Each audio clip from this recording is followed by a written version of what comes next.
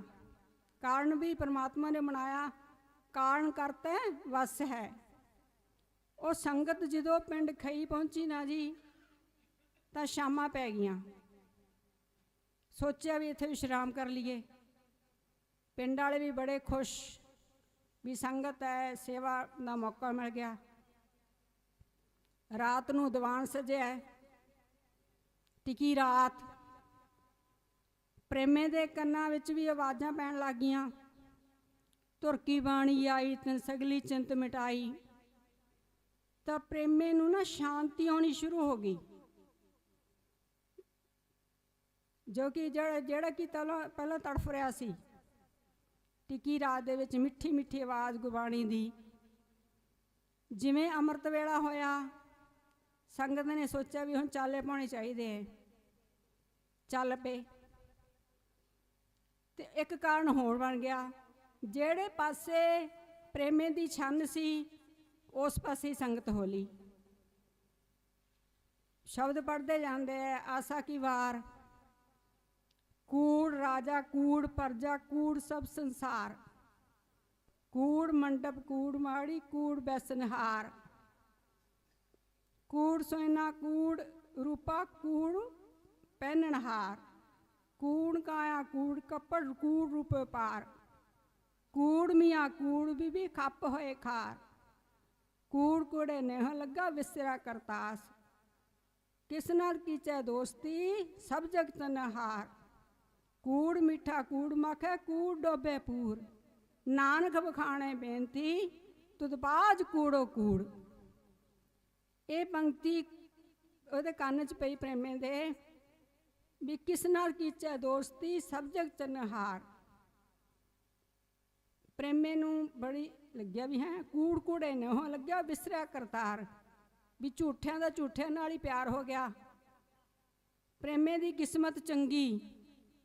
ਓਹੋ, ਇਹ ਤਾਂ ਪ੍ਰੇਮਿਆ ਤੂੰ ਆ ਕੀ ਕੀਤਾ, ਇਹ ਤਾਂ ਤੇਰੇ ਵਾਸਤੇ ਹੀ ਹੈ। ਆਵਾਜ਼ਾਂ ਮਾਰਨੀਆਂ ਸ਼ੁਰੂ ਕਰਤੀਆਂ, ਗੁਰੂ ਪਿਆਰ ਵਾਲਿਓ ਹਾੜੇ ਮੈਨੂੰ ਲੈ ਜਾਓ, ਮੇਰੇ ਵੀ ਦੁਖੀਏ ਦੀ ਆਵਾਜ਼ ਸੁਣ ਲਓ, ਹਾੜੇ ਮੈਨੂੰ ਲੈ ਜਾਓ, ਹਾੜੇ ਮੇਰੀ ਬੇਨਤੀ ਸੁਣ ਲਓ। ਉਹ ਬੜੀ ਮਿੱਠੀ ਆਵਾਜ਼ ਨਾਲ ਜਾ ਰਹੇ ਨੇ, ਵਿੱਚ ਆਵਾਜ਼ ਪਈ ਕੰਨਾਂ 'ਚ। ਤਾਂ ਸੰਗ ਕਹਿੰਦੇ ਜੀ ਵਿਸ਼ਰਾਮ ਲਾ ਦਿਓ, ਵਿਸ਼ਰਾਮ, ਆਵਾਜ਼ ਆ ਰਹੀ ਹੈ ਕਿਸੇ ਦੁਖਿਆਰੇ ਦੀ। ਸੰਗਤਾਂ ਖੜੀਆਂ ਹੋ ਗਈਆਂ, ਵਿੱਚੋਂ 2-4 ਗੁਰਸਿੱਖਾਂ ਦੀ ਡਿਊਟੀ ਲੈ ਵੀ, ਚਲੋ ਦੇਖ ਕੇ ਆਓ। ਜਦੋਂ ਪ੍ਰੇਮੇ ਦੇ ਸਨ ਕੋਲ ਗਏ ਹੈ, ਤੇ ਪ੍ਰੇਮਾ ਕਹਿੰਦਾ ਜੀ ਕੌਣ ਹੈ, ਕਿੱਥੋਂ, ਲੱਗਦਾ ਤੁਸੀਂ ਗੁਰੂ ਦੇ ਪਿਆਰ ਵਾਲੇ ਹੋ, ਸੰਗਤ ਹੈ ਗੁਰੂ ਦੀ, ਕਿੱਥੇ ਜਾ ਰਹੇ ਹੋ? ਉਹ ਕਹਿੰਦੇ ਜੀ ਗੋਇੰਦਵਾਲ ਸਾਹਿਬ ਦਾ ਜੋੜ ਮੇਲਾ ਹੈ, ਸੱਚੇ ਪਾਤਸ਼ਾਹ ਗੁਰੂ ਅਮਰਦਾਸ ਜੀ ਦੇ ਦਰ 'ਤੇ ਜਾ ਰਹੇ ਆ ਦਰਸ਼ਨ ਕਰਨ ਵਾਸਤੇ। ਕਹਿਣ ਲੱਗਿਆ ਬੜਾ ਦੁਖੀ ਹੈ, ਕਰਮਾਂ ਦਾ ਮਾਰਿਆ, ਕੋਈ ਨਹੀਂ ਨੇੜੇ ਆਉਂਦਾ। ਤੇ ਇੱਕ ਮੈਂ ਬਹੁਤ ਵੱਡੀ ਗੱਲ ਕਹਿਣ ਰਿਹਾ, ਮੂੰਹ ਤਾਂ ਛੋਟਾ ਹੈ, ਗੱਲ ਵੱਡੀ ਹੈ, ਵੀ ਹਾੜੇ ਮੇਰੀ ਬੇਨਤੀ ਹੈ, ਗੁਰੂ ਦਾ ਵਾਸਤਾ ਮੈਨੂੰ ਵੀ ਲੈ ਜਾਓ। ਦੇਖੋ ਜੀ, ਜਿਹੜੇ ਸ਼ਰਾਬਾਂ ਪੀਂਦੇ ਸੀ ਉਹ ਤਾਂ ਨੇੜੇ ਨਹੀਂ ਟੁੱਕੇ, ਪਰ ਗੁਰਸਿੱਖਾਂ ਦੇ ਵਿੱਚ ਦਇਆ, ਆਪਸ ਵਿੱਚ ਸਲਾਹ ਕੀਤੀ ਵੀ ਕਿਵੇਂ ਕੀਤਾ ਜਾਵੇ। ਜਥੇਦਾਰ ਜੀ ਨਾਲ ਗੱਲ ਕੀਤੀ, ਉਹ ਕਹਿੰਦੇ ਐਂ ਕਰੋ, ਚਾਦਰ ਵਿੱਚ ਲਪੇਟ ਲਓ। ਕਿਉਂ? ਕਿਉਂਕਿ ਸਰੀਰ ਸਾਰਾ ਫੁੱਟਿਆ ਪਿਆ, ਖੂਨ ਪਾਕ ਨਿਕਲ ਰਿਹਾ। ਕਹਿੰਦੇ ਚਾਦਰ ਦੇ ਵਿੱਚ ਲਪੇਟ ਕੇ ਵਾਰੀ ਵਾਰੀ ਸਿਰ ਚੱਕ ਕੇ ਲੈ ਜਾਂਦੇ ਆ। ਚਲੋ ਠੀਕ ਹੈ ਜੀ, ਲੈ ਗਏ। ਜਦੋਂ ਪਹੁੰਚੇ, ਗੁਰੂ ਸਾਹਿਬ ਅੰਮ੍ਰਿਤ ਬਚਨ ਸੁਣਾ ਰਹੇ ਹਨ। ਉਹਨਾਂ ਨੇ ਦੀਵਾਨ ਹਾਲ ਦੇ ਬਾਹਰ ਹੀ ਉਹਨੂੰ ਲਿਟਾਤਾ, ਕਿਉਂਕਿ ਲਿਜਾਣ ਦੇ ਯੋਗ ਨਹੀਂ ਸੀ। ਗਏ, ਜਦੋਂ ਦੀਵਾਨ ਦੀ ਸਮਾਪਤੀ ਹੋਈ, ਗੁਰੂ ਸਾਹਿਬ ਅੱਗੇ ਅਰਦਾਸ ਕੀਤੀ, ਸੱਚੇ ਪਾਤਸ਼ਾਹ ਇਸ ਤਰ੍ਹਾਂ ਕਰਕੇ ਇੱਕ ਦੁਖੀ ਸੀ ਵਿਚਾਰਾ, ਬੜਾ ਹੀ ਤੜਫ ਰਿਹਾ ਸੀ, ਤੇ ਉਹਨੂੰ ਅਸੀਂ ਲੈ ਕੇ ਆਏ ਹਾਂ। ਗੁਰੂ ਸਾਹਿਬ ਜੀ ਦੀ ਨਾਲ ਹੀ ਕਿਰਪਾ ਹੋ ਗਈ। ਗੁਰਸਿੱਖ ਦੀ ਡਿਊਟੀ ਲਾਤੀ ਵੀ ਇਹਨਾਂ ਨੂੰ, ਇਸ ਨੂੰ ਭਾਈ ਇੱਕ ਕਮਰੇ 'ਚ ਲੈ ਜਾਓ। ਥਾਂ ਮਿਲ ਗਿਆ ਨਾ ਜੀ ਗੁਰੂ ਦੇ ਦਰ 'ਤੇ। ਵਿੱਚੇ ਡਿਊਟੀ ਲਾਤੀ, ਇੱਕ ਵੈਦ ਸੀ, ਭਾਈ ਲਾਲੋ ਬਹੁਤ ਤਕੜਾ ਵੈਦ, ਉਹਨਾਂ ਦੀ ਡਿਊਟੀ ਲਾਤੀ ਉਸ ਵੈਦ ਜੀ ਦੀ, ਇਹਦਾ ਇਲਾਜ ਕਰੋ। ਤੇ ਕੁਛ ਗੁਰਸਿੱਖਾਂ ਨੂੰ ਕਿਹਾ ਵੀ ਬਾਣੀ ਵੀ ਕੰਠ ਕਰਾਇਆ ਕਰੋ ਹੌਲੀ ਹੌਲੀ। ਦੇਖੋ ਜੀ, ਜਿੱਥੇ ਵੈਦ ਨੇ ਜਵਾਬ ਦਿੱਤਾ ਸੀ ਵੀ ਇਸ ਦਾ ਇਹ ਤਾਂ ਇਲਾਜ ਹੈ। ਜਦੋਂ ਮਾਤਾ ਪਿਤਾ ਲੈ ਕੇ ਗਏ ਸੀ ਤਾਂ ਜਦੋਂ ਗੁਰੂ ਸਾਹਿਬ ਦੀ ਕਿਰਪਾ ਹੋ ਗਈ ਤਾਂ ਵੈਦ ਜੀ ਨੇ ਇਲਾਜ ਸ਼ੁਰੂ ਕਰਤਾ। ਉੱਧਰੋਂ ਸੰਗਤ ਤਾਂ ਵਾਪਸ ਆ ਗਈ, ਪ੍ਰੇਮਾ ਉੱਥੇ ਹੀ ਰਹਿ ਗਿਆ। ਹੌਲੀ ਹੌਲੀ ਹੌਲੀ ਹੌਲੀ ਅੱਜ ਹੋਰ ਕੱਲ ਹੋਰ, ਅੱਜ ਹੋਰ ਕੱਲ ਹੋਰ ਫਰਕ ਪੈਣਾ ਸ਼ੁਰੂ ਹੋ ਗਿਆ। ਪ੍ਰੇਮਾ ਸੰਗਤ ਵਿੱਚ ਵੀ ਆਉਣ ਲੱਗ ਗਿਆ, ਤੁਰਨ ਫਿਰਨ ਲੱਗ ਗਿਆ, ਬਾਣੀ ਵੀ ਕੰਠ ਹੋ ਗਈ, ਸੇਵਾ ਕਰਦਾ ਹੈ, ਗੁਰੂ ਸਾਹਿਬ ਦੇ ਬਚਨ ਅੰਮ੍ਰਿਤ ਬਚਨ ਸੁਣਦਾ, ਬਿਲਕੁਲ ਨਵਾਂ ਨਿਰਵਾਹ ਹੋ ਗਿਆ। ਮਹਾਰਾਜ ਜੀ ਦੀ ਕਿਰਪਾ ਹੋ ਗਈ। ਇੱਕ ਦਿਨ ਦੀਵਾਨ ਲੱਗਿਆ ਹੋਇਆ ਹੈ, ਅੰਮ੍ਰਿਤ ਬਚਨ ਸੁਣਾ ਰਹੇ ਹਨ ਗੁਰੂ ਜੀ। ਤਾਂ ਬਚਨ ਸੁਣਾਉਂਦੇ ਗੁਰੂ ਸਾਹਿਬ ਕਹਿੰਦੇ, ਭਾਈ ਅਸੀਂ ਪ੍ਰੇਮੇ ਦਾ ਵਿਆਹ ਕਰਨਾ, ਕੋਈ ਉੱਠੋ। ਇਤਿਹਾਸ ਦੱਸਦਾ ਕਿ ਸ਼ੀਹਾਂ ਉੱਪਰ ਉਹ ਖੜੇ ਹੋਏ, ਕਹਿੰਦੇ ਸੱਚੇ ਪਾਤਸ਼ਾਹ ਮੇਰੀ ਬੇਟੀ ਹਾਜ਼ਰ ਹੈ, ਪਰ ਅਰਦਾਸ ਹੈ ਵੀ ਇਹਦਾ ਕੋਈ ਅੱਗਾ ਪਿੱਛਾ। ਪਾਤਸ਼ਾਹ ਕਹਿੰਦੇ ਭਾਈ ਇਹ ਤਾਂ ਸਾਡਾ ਪੁੱਤ ਹੈ, ਪ੍ਰੇਮਾ ਸਾਡਾ ਪੁੱਤ ਹੈ। ਕਹਿੰਦਾ ਬਸ ਜੀ ਪਾਤਸ਼ਾਹ, ਬਸ ਹੋਰ ਕੁਛ ਨਹੀਂ, ਤੁਹਾਡਾ ਆਪਦਾ ਪੁੱਤਰ ਹੈ, ਬਸ ਹੋਰ ਸਭ ਕੁਝ ਪਤਾ ਲੱਗ ਗਿਆ। ਫਿਰ ਉਹਨੇ ਆਪਣੀ ਬੱਚੀ ਦਾ ਰਿਸ਼ਤਾ ਕਰਤਾ, ਗੁਰੂ ਸਾਹਿਬ ਨੇ ਆਪ ਵਿਆਹ ਕੀਤਾ ਤੇ ਜੋੜੀ ਦਾ ਕੀ ਨਾਮ ਰੱਖਿਆ? ਮੱਥੋ ਮੁਰਾਰੀ। ਫਿਰ ਗੁਰੂ ਸਾਹਿਬ ਨੇ 52 ਪੀੜੇ ਤੇ 22 ਮੰਜੀਆਂ ਜਿਹੜੀਆਂ ਬਖਸ਼ੀਆਂ ਸੀਗੀਆਂ ਪ੍ਰਚਾਰ ਵਾਸਤੇ, ਤਾਂ ਉਹਨਾਂ 22 ਮੰਜੀਆਂ ਵਿੱਚ ਇੱਕ ਮੰਜੀ ਮੱਥੋ ਮੁਰਾਰੀ ਦੀ ਜੋੜੀ ਨੂੰ ਦਿੱਤੀ ਕਿ ਤੁਸੀਂ ਪ੍ਰਚਾਰ ਕਰੋ। ਕਿਹੜੇ ਪਾਸੇ? ਇੱਧਰ ਆਪਣੇ ਜਾਖਲ ਢੁਆਣੇ ਵਾਲੇ ਪਾਸੇ। ਉਸ ਜੋੜੀ ਨੇ ਉੱਥੇ ਬਹੁਤ ਗੁਰਸਿੱਖੀ ਦਾ ਪ੍ਰਚਾਰ ਕੀਤਾ ਜਾ ਕੇ। ਜਿਹੜਾ ਕਿ ਦੇਖੋ ਤਰਸ ਰਿਹਾ ਸੀ ਕਿ ਮੈਨੂੰ ਕੋਈ ਖਾਣ ਨੂੰ ਦੇ ਦੇ, ਮੇਰੇ ਕੋਈ ਨੇੜੇ ਆ ਜੇ, ਨੇੜੇ ਨਹੀਂ ਸੀ ਆ ਰਿਹਾ। ਉਹ ਗੱਲ ਸੱਚੀ ਹੋ ਗਈ ਨਾ, ਕੂੜ ਕੋੜੇ ਨੋਹਾਂ ਲੱਗਾ ਵਿਸਰਿਆ ਕਰਤਾਰ ਵਿਸਰ ਚੁੱਕਿਆ ਸੀ। ਪਰ ਜਦੋਂ ਸੱਚੇ ਮਨੋਂ ਨੇ ਅਰਦਾਸ ਕੀਤੀ, ਬਿਰਥੀ ਕਦੇ ਨਾ ਹੋਵੀ ਜਨ ਕੀ ਅਰਦਾਸ ਸੁਣੀ ਗਈ, ਕਾਰਨ ਬਣਦੇ ਗਏ, ਪਾਤਸ਼ਾਹ ਦੇ ਦਰ ਤੇ ਢੋਈ ਮਿਲ ਗਈ। ਤਾਂ ਉਹ ਜਿਹੜਾ ਵਿਚਾਰਾ ਰੋਗੀ ਸੀ ਪ੍ਰੇਮਾ, ਗੁਰੂ ਸਾਹਿਬ ਜੀ ਦੀ ਸੰਗਤ ਕਰਕੇ ਇੱਕ ਪ੍ਰਚਾਰਕ ਬਣ ਗਿਆ, ਗੁਰਸਿੱਖੀ ਦਾ ਪ੍ਰਚਾਰਕ। ਆਪਾਂ ਵੀ ਅਰਦਾਸ ਕਰੀ, ਸੱਚੇ ਪਾਤਸ਼ਾਹ ਜੀ ਸਾਡੇ ਤੇ ਵੀ ਕਿਰਪਾ ਕਰ ਦਿਓ, ਮਿਹਰ ਕਰ ਦਿਓ। ਕਿਰਪਾ ਤਾਂ ਕਰ ਰਹੇ ਹਨ, ਅਰਦਾਸ ਹੈ ਸੱਚੇ ਪਾਤਸ਼ਾਹ ਅਸੀਂ ਆਪ ਜੀ ਦੀ ਕਿਰਪਾ ਦੇ ਪਾਤਰ ਬਣ ਸਕੀਏ, ਆਪ ਦੀ ਕਿਰਪਾ ਨੂੰ ਸਮਝ ਸਕੀਏ। ਕਿਰਪਾ ਤਾਂ ਆਪ ਜੀ ਕਰ ਰਹੇ ਹੋ, ਪਰ ਇਹ ਕਿਰਪਾ ਕਰੋ ਕਿ ਅਸੀਂ ਆਪ ਦੀ ਕਿਰਪਾ ਦੇ ਪਾਤਰ ਬਣ ਸਕੀਏ। ਭੁੱਲਾਂ ਚੁੱਕਾਂ ਦੀ ਮਾਫੀ। ਵਾਹਿਗੁਰੂ ਜੀ ਕਾ ਖਾਲਸਾ, ਵਾਹਿਗੁਰੂ ਜੀ ਕੀ ਫਤਿਹ। ਬੋਲੇ ਸੋ ਨਿਹਾਲ। ਸ਼੍ਰੀ ਅਕਾਲ। ਵਾਹਿਗੁਰੂ ਜੀ ਕਾ ਖਾਲਸਾ, ਵਾਹਿਗੁਰੂ ਜੀ ਕੀ ਫਤਿਹ।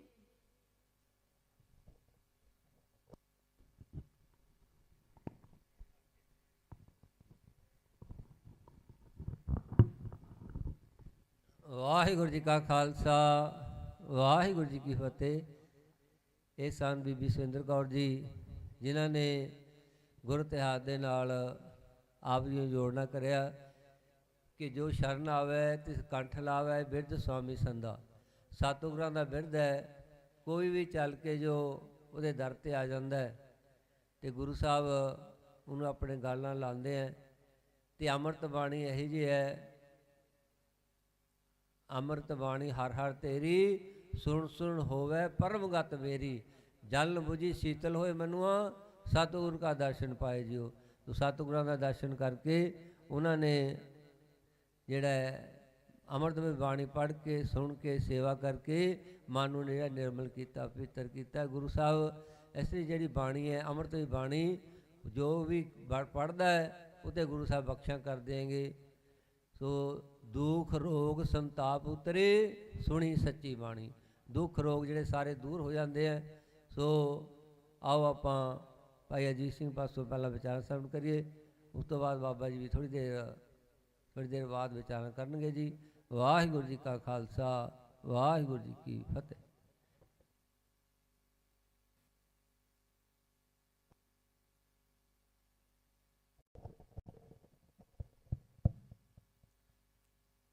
ਆਪ ਜੀ ਨੇ ਸਤਿਗੁਰੂ ਤੀਸਰੇ ਪਾਤਸ਼ਾਹ ਗੁਰੂ ਅਮਰਦਾਸ ਜੀ ਦੇ ਬਖਸ਼ਾਂ ਦੇ ਪਾਤਰ ਬਣੇ। ਪ੍ਰੇਮਾ ਕੋੜੀ ਆਪ ਜੀ ਨੇ ਬੀਬੀ ਕੋਲੋਂ ਸਰਵਣ ਕੀਤਾ ਹੈ, ਬੜੇ ਪਿਆਰ ਦੇ ਨਾਲ ਆਪ ਜੀ ਨੂੰ ਸੁਣਾਇਆ ਹੈ ਉਹਨਾਂ ਨੇ। ਮੈਂ ਪਰਸੋਂ ਚੌਥ ਵੀ ਇੱਕ ਬੀਬੀ ਨੂੰ ਵੀ ਕਿਹਾ ਸੀ ਕਿ ਮੈਂ ਕਿਹਾ ਤੁਹਾਡੇ ਵਰਗੀਆਂ ਬੀਬੀਆਂ ਇਸ ਤਰ੍ਹਾਂ ਪ੍ਰਚਾਰ ਕਰਨ ਨਾ ਤੇ ਹੋਰ ਵੀ ਵੇਖ ਕੇ ਤੁਹਾਡੇ ਨਾਲ ਲੱਗਣ। ਜਿਹੜੇ ਗਲਤ ਪਾਸੇ ਬੀਬੀਆਂ ਤੁਰੀਆਂ ਹੋਈਆਂ ਹੈ ਉਹ ਇੱਧਰ ਪਾਸੇ ਲੱਗ ਜਾਣ ਤੇ ਉਹਨਾਂ ਦਾ ਜੀਵਨ ਸਫਲਾ ਹੋ ਜਾਵੇ।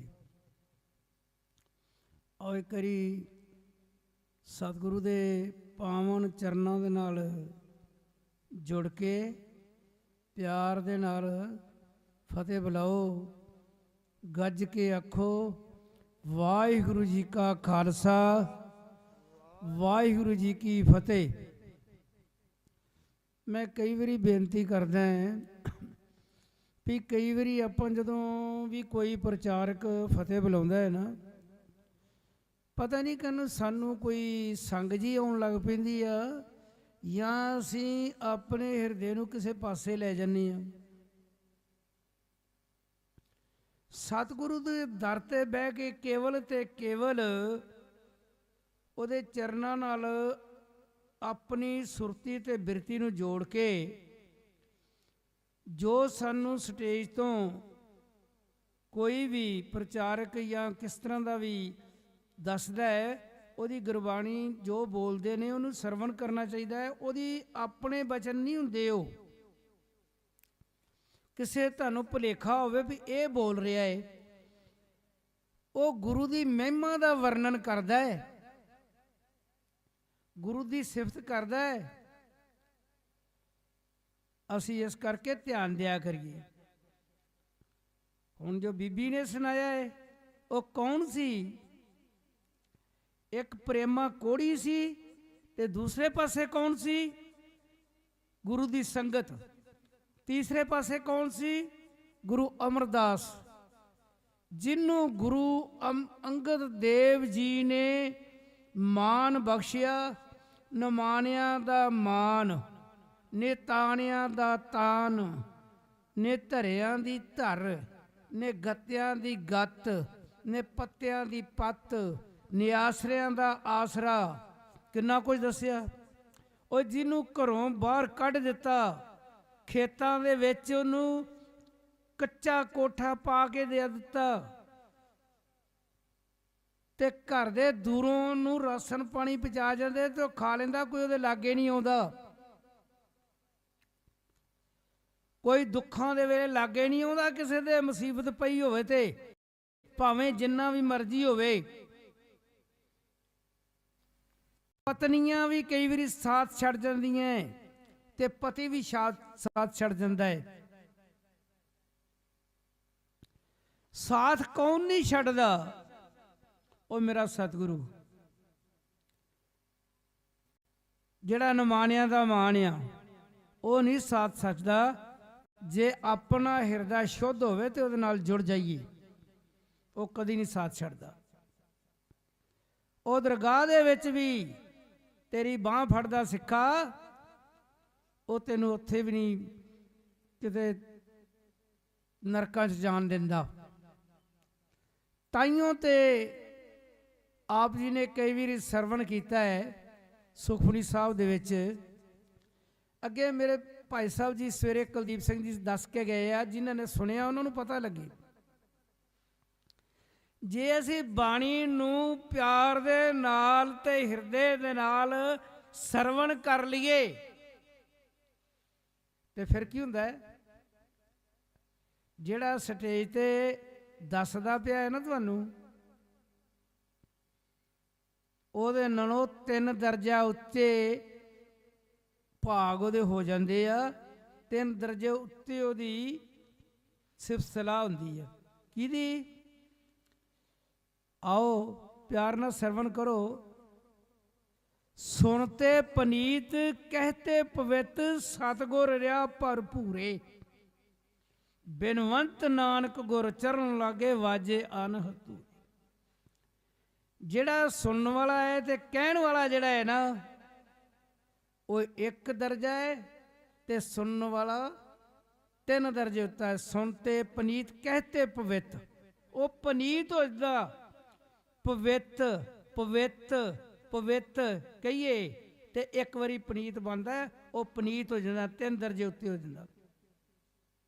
ਇਸ ਕਰਕੇ ਮੇਰੀ ਬੇਨਤੀ ਹੈ, ਜਦੋਂ ਵੀ ਸੰਗਤ ਦੇ ਵਿੱਚ ਜਾਈਏ, ਗੁਰਸਿੱਖੋ ਪਿਆਰ ਵਾਲਿਓ, ਇਹ ਗੱਲ ਸਿੱਖ ਲਓ, ਅਸੀਂ ਗੁਰੂ ਤੇ ਆਣ ਕੇ ਪਿੱਛੋਂ ਹੀ ਆਪਣੇ ਜੋ ਅੰਦਰੋਂ ਖਿਆਲ ਆ, ਸਤਿਗੁਰੂ ਦੇ ਅੱਗੇ ਅਰਦਾਸ ਕਰੀਏ, ਸੱਚੇ ਪਾਤਸ਼ਾਹ ਮੈਂ ਤੇਰੇ ਚਰਨਾਂ 'ਚ ਆਇਆ, ਮੈਨੂੰ ਇੰਨੀ ਸੋਝੀ ਦੇ, ਮੈਂ ਤੇਰੇ ਬਚਨਾਂ ਤੇ ਅਸਰ ਕਰ ਲਵਾਂ, ਮੈਨੂੰ ਤੇਰੇ ਬਚਨਾਂ ਤੇ ਚੱਲਣਾ ਆ ਜਾਵੇ। ਤੇ ਮਹਾਰਾਜ ਕਹਿੰਦੇ ਆ ਨਾ, ਗੁਰ ਕੀ ਮਤ ਤੂੰ ਲੈ ਇਆਣੇ, ਭਗਤ ਬਿਨਾ ਬਹੁ ਡੂਬੇ ਸਿਆਣੇ। ਇਹ ਨਿਮਾਣਿਆਂ ਦੇ ਮਾਨ ਗੁਰੂ ਅਮਰਦਾਸ ਜੀ, ਜਿਨ੍ਹਾਂ ਨੂੰ ਕਦੇ ਹਰਿਦੁਆਰ ਜਾਂਦਿਆਂ ਬ੍ਰਹਮਚਾਰੀ ਪੰਡਤ ਨੇ ਇਹਨਾਂ ਦੇ ਨਾਲ ਸੰਗਤ ਕੀਤੀ, ਤੇ ਜਦੋਂ ਉਹਨਾਂ ਨੇ ਪੁੱਛ ਲਿਆ, ਪੁਰਖਾ ਤੂੰ ਗੁਰੂ ਧਾਰਨ ਕੀਤਾ ਹੈ? ਗੁਰਬਾਣੀ ਦੇ ਵਿੱਚ ਵੀ ਲਿਖਿਆ ਹੈ ਨਾ, ਨੋ ਗੁਰੇ ਕਾ ਨਾਮ ਬੁਰਾ। ਉਹਨਾਂ ਕਿ ਹਾਲੀ ਤੱਕ ਨਹੀਂ ਕੀਤਾ। ਤਕਰੀਬਨ 21-22 ਵਾਰੀ ਅੰਦਾਜ਼ਾ ਗੁਰੂ ਸਾਹਿਬ ਹਰਿਦੁਆਰ ਜਾਂਦੇ ਰਹੇ। ਜਦੋਂ ਇਹਨੇ ਗੱਲ ਕੀਤੀ ਤੇ ਗੁਰੂ ਨੇ ਕਹਿਤਾ ਵੀ ਮੈਂ ਹਾਲੀ ਤੱਕ ਗੁਰੂ ਨਹੀਂ ਧਾਰਨ ਕੀਤਾ। ਗੁਰ ਬਿਨ ਘੋਰ ਅੰਧਾਰ, ਗੁਰੂ ਬਿਨ ਸਮਝ ਨਾ ਆਵੇ।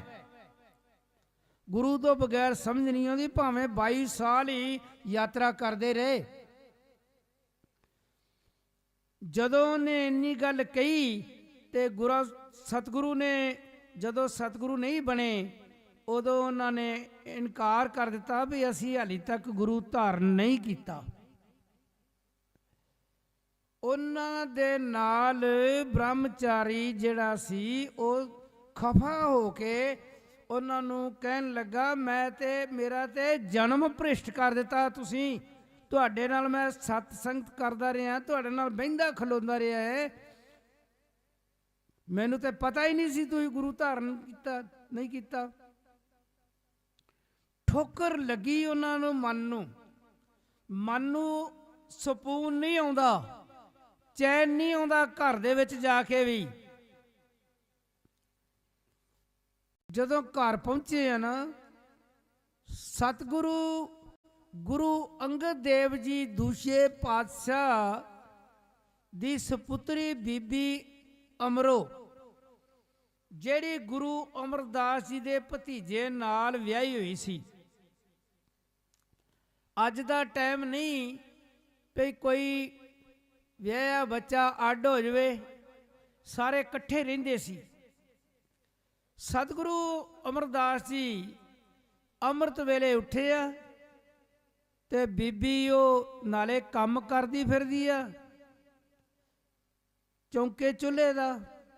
ਅੱਜ ਦਾ ਟਾਈਮ ਨਹੀਂ ਤੇ ਰਾਤ ਨੂੰ 2 ਵਜੇ ਤੱਕ ਤੇ ਮੋਬਾਈਲ ਵੇਖਦੇ ਰਹਿਣਾ, ਤੇ ਬੀਬੀਆਂ ਨੇ ਚਾਹ ਪਾਣੀ ਵੀ ਨਹੀਂ ਸਵੇਰੇ ਉੱਠ ਕੇ ਬਣਾਉਣਾ। ਇਸ ਗੱਲ ਦਾ ਭਲੀ ਪ੍ਰਕਾਰ ਪੁਰਾਣੀਆਂ ਬੀਬੀਆਂ ਨੂੰ ਪਤਾ ਹੈ। ਬੀਬੀਆਂ ਅੰਮ੍ਰਿਤ ਵੇਲੇ ਉੱਠ ਕੇ ਗੋਹਾ ਕੂੜਾ ਕਰਦੀਆਂ ਸੀ, ਘਰ ਦਾ ਕੰਮ ਕਰਦੀਆਂ, ਦੁੱਧ ਰਿੜਕਦੀਆਂ, ਸਾਰੇ ਕੰਮ ਸਾਰੀ ਦਿਹਾੜੀ ਦੇ ਸਵੇਰੇ ਹੀ ਨਿਬੇੜ ਦੇਣਾ, ਨਾਲੇ ਬਾਣੀ ਪੜ੍ਹਨੀ। ਉੱਠੀ ਆ, ਬਾਣੀ ਪੜ੍ਹੀ ਆ। ਗੁਰੂ ਅਮਰਦਾਸ ਜੀ ਲੁੱਕ ਕੇ, ਕਿਉਂਕਿ ਬੀਬੀਆਂ ਪਹਿਲੋਂ ਬਹੁਤ ਇਸ ਗੱਲ ਦੀ ਸ਼ਰਮ ਮੰਨਦੀਆਂ ਸੀ ਵੀ ਵੱਡੇ ਆਦਮੀ ਦੇ ਸਾਹਮਣੇ ਬੋਲਣਾ, ਆਵਾਜ਼ ਨਹੀਂ ਸੀ ਕੱਢਦੀਆਂ। ਤੇ ਉਹਨਾਂ ਨੇ ਸੋਚਿਆ ਵੀ ਬੀਬੀ ਸਾਡੀ ਨੂੰਹ ਜਿਹੜੀ ਹੈ ਨਾ, ਮੇਰੇ ਵੱਲ ਵੇਖ ਕੇ ਤੇ ਬਾਣੀ ਪੜ੍ਹਨ ਨੂੰ ਹਟ ਜਾਓ। ਬੜੇ ਪਿਆਰ ਦੇ ਨਾਲ ਬਾਣੀ ਪੜ੍ਹੀ ਜਾਂਦੀ ਸੀ ਤੇ ਸਤਿਗੁਰੂ ਨੂੰ ਬੜੀ ਚੰਗੀ ਲੱਗੀ ਤੇ ਸਵੇਰੇ ਉਹਨਾਂ ਨੂੰ ਪੁੱਛਦਾ, ਬੀਬੀ ਜਿਹੜੇ ਤੂੰ ਰਾਤ ਬਾਣੀ ਪੜ੍ਹਦੀ ਪਈ ਸੀ ਉਹ ਕਿਹਦੀ ਹੈ? ਕਹਿਣ ਲੱਗੀ, ਪਿਤਾ ਜੀ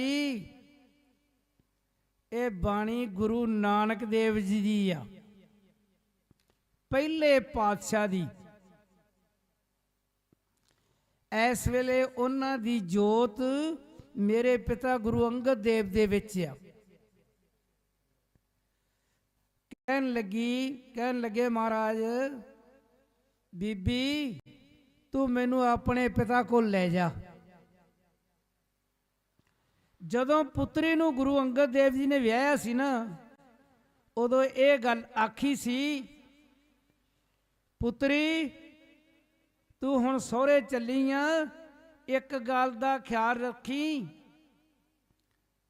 ਤੂੰ ਆਪਣੇ ਆਪ ਇੱਧਰ ਨਹੀਂ ਆਉਣਾ, ਕੋਈ ਕੰਮ ਹੋਵੇ ਤੇ ਅਸੀਂ ਬੁਲਾ ਲਵਾਂਗੇ ਜਾਂ ਤੂੰ ਪੁੱਛ ਕੇ ਆ ਸਕਦੀ ਆ।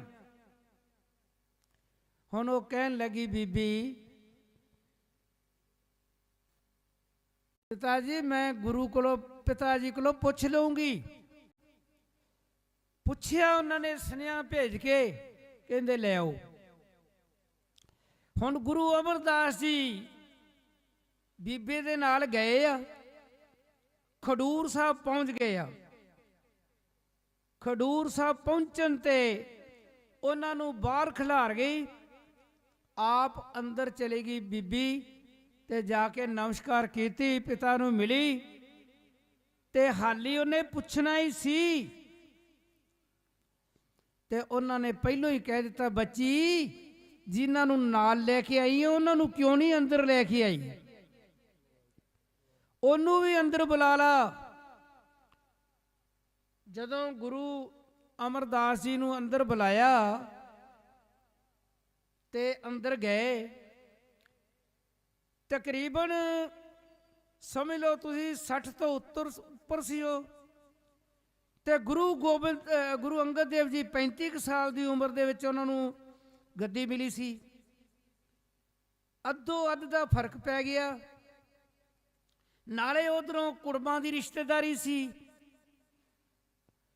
ਜਦੋਂ ਗੁਰੂ ਅੰਗਦ ਦੇਵ ਜੀ ਸਤਿਗੁਰੂ ਅਮਰਦਾਸ ਜੀ ਜਦੋਂ ਨਹੀਂ ਸੀ ਬਣੇ,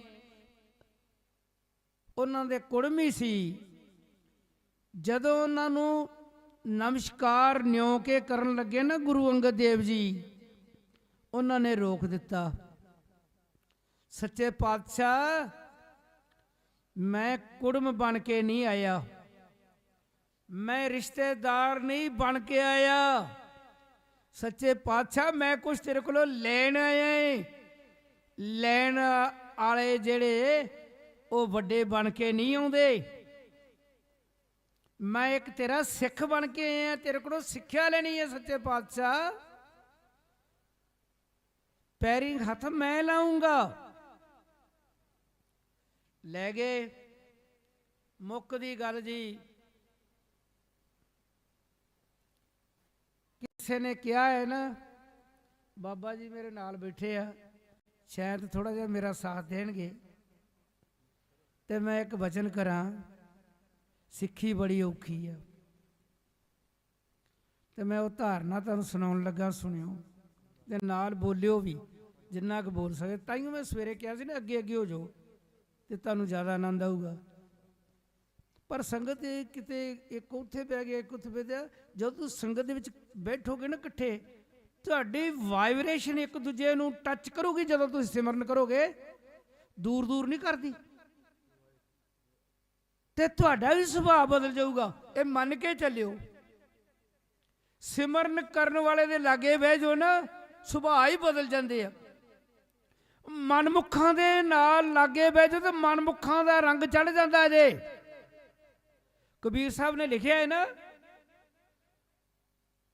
ਕਬੀਰ ਸਾਕਤ ਸੰਗ ਨਾ ਕੀਜਈ, ਦੂਰੇ ਜਾਈਏ ਭਾਗ, ਬਾਸਨ ਕਾਰੋ ਪਰਸੀਏ ਤੋ ਕੁਛ ਲਾਗੇ ਦਾਗ। ਆਪ ਜੀ ਨੂੰ ਪਤਾ, ਪਿੰਡਾਂ ਦੇ ਵਿੱਚ ਰਹਿਣ ਵਾਲੇ ਜਿਹੜੇ ਡੰਗਰਾਂ ਦੇ ਵਾਸਤੇ ਦਾਣਾ ਜਾਂ ਕੋਈ ਚੀਜ਼ ਧਰਦੇ ਆ ਵੰਡ, ਉਸ ਪਤੀਲੇ ਨੂੰ ਬਾਰ-ਬਾਰ ਮਾਂਜਿਆ ਨਹੀਂ ਜਾਂਦਾ, ਉਹ ਕਾਲਾ ਬੜਾ ਹੋ ਜਾਂਦਾ ਹੈ, ਉਹਦੀ ਮੈਲ ਵੀ ਨਹੀਂ ਲੱਥਦੀ।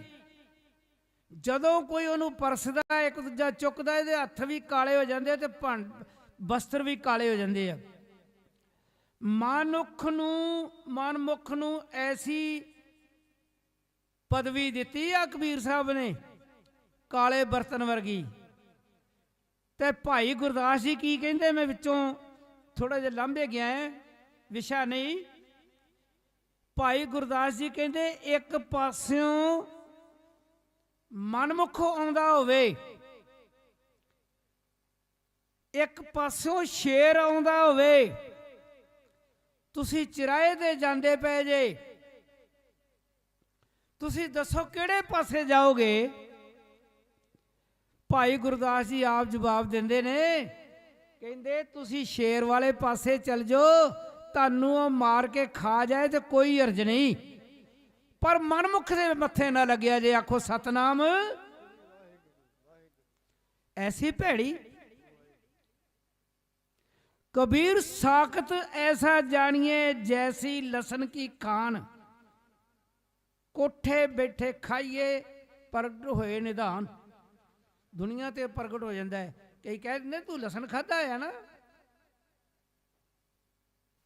लसन खाण वाले कई बारी उन्होंने मूँह चों बदबू आउंदी आ ते कई बारी होर चीज़ खा के आउंदे बाहर निकलते। फिर लसन दे नाल तशीह दिती है, मनमुख नूं सूकर दे नाल दिती है। कबीर साकत बपरा मर गया कोई ना लेवे नाऊ, कबीर साकत के सूकर भला राखे आछा गाँव। किवें सूकर किवें भला है? लोग गंद पाउंदे आ ते ओह गंद नूं खा जांदा है, सफाई करता है। कबीर कहते साकत पुरशा तेरे नालों तो सूर चंगा है।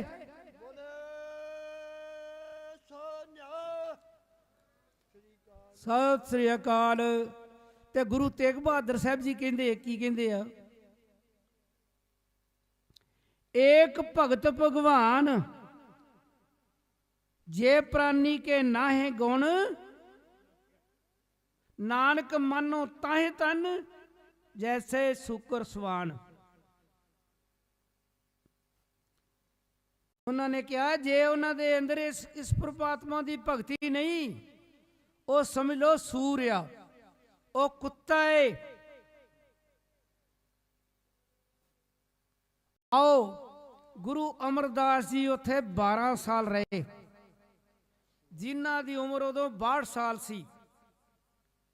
उन्होंने गागर ढोई, खडूर साहब दे विच पानी बहुत सी, पर उन्होंने गोंदवाल साहब ब्यास तो पानी रोज लैके आउंदे सन। मुकदी गल उन्होंने इन्नी सख्त घालमना वडेपे दे विच घाली, गागर रोज रात नूं चुक के अमृत वेले लिया के गुरु अंगद देव जी का इशनान कराया करते सन। एडी घालना, मीह जावे नेरी जावे उन्होंने मिस नहीं करना। किसी कवि ने बहुत सुंदर लिखा है, सिक्खी कहते कमाउणी बहुत औखी आ, पर मैं ये कहना जे तुसी तन मन अपना हिरदा सतगुरु दे अगे अर्पण कर लिया तो औखी भी नहीं हैगी, ये सौखी बड़ी आ। ये सानू ना सूली तो सूल बना दिंदी है, ये सिक्खी गुरु आप निभाउंदा है।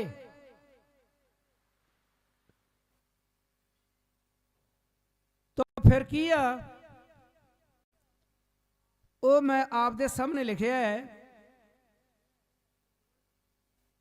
दसदा है बाबा जी नाल बैठे आ, जिन्ना को हो सकता है महाराज कृपा करनगे। ਆਓ ਧਾਰਨਾ ਪੜ੍ਹੀਏ ਆਪਾਂ, ਸਾਰੀਆਂ ਬੀਬੀਆਂ ਵੀ ਪੜ੍ਹਨ। ਮੈਂ ਤਾਂ ਕਹਿੰਦਾ ਸਾਰੇ ਉੱਚੀ ਆਵਾਜ਼ ਦੇ ਵਿੱਚ ਪੜ੍ਹਿਓ।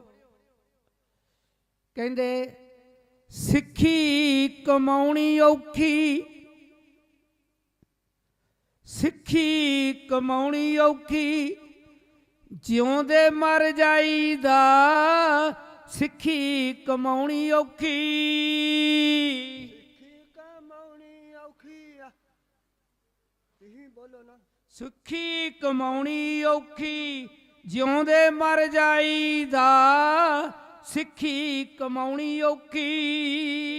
ਕਮਾਉਣੀ ਔਖੀ, ਜੀਂਦੇ ਮਰ ਜਾਈਦਾ, ਸਿੱਖੀ ਕਮਾਉਣੀ ਔਖੀ। ਓ ਸਿੱਖੀ ਕਮਾਉਣੀ ਔਖੀ, ਸਿੱਖੀ ਕਮਾਉਣੀ ਔਖੀ। ਸਿੱਖੀ ਕਮਾਉਣੀ ਔਖੀ, ਸਿੱਖੀ ਕਮਾਉਣੀ ਔਖੀ ਆ। ਜਿਉਂਦੇ ਮਰ ਜਾਈਦਾ, ਸਿੱਖੀ ਕਮਾਉਣੀ ਔਖੀ। ਮਰ ਜਾਈਦਾ, ਸਿੱਖੀ ਕਮਾਉਣੀ ਔਖੀ ਆ। ਤਵੀਆਂ ਤੇ ਆਸਣ ਲਾਉਣਾ ਪੈਂਦਾ, ਤਵੀਆਂ ਤੇ ਆਸਣ ਲਾਉਣਾ ਪੈਂਦਾ। ਤਵੀਆਂ ਤੇ ਆਸਣ ਲਾਉਣਾ ਪੈਂਦਾ, ਤਵੀਆਂ ਤੇ ਆਸਣ ਲਾਉਣਾ ਪੈਂਦਾ। ਓ ਰੇਤਾ ਸੀਸ ਪਵਾਉਣਾ ਪੈਂਦਾ, ਰੇਤਾ ਸੀਸ ਪਵਾਉਣਾ ਪੈਂਦਾ।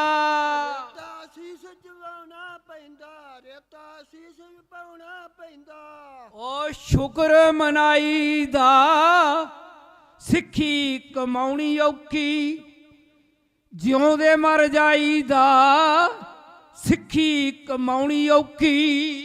ਸਿੱਖੀ ਕਮਾਉਣੀ ਔਖੀ, ਜੀਂਦੇ ਮਰ ਜਾਈਦਾ, ਸਿੱਖੀ ਕਮਾਉਣੀ ਔਖੀ, ਜੀਂਦੇ ਮਰ ਜਾਈਦਾ।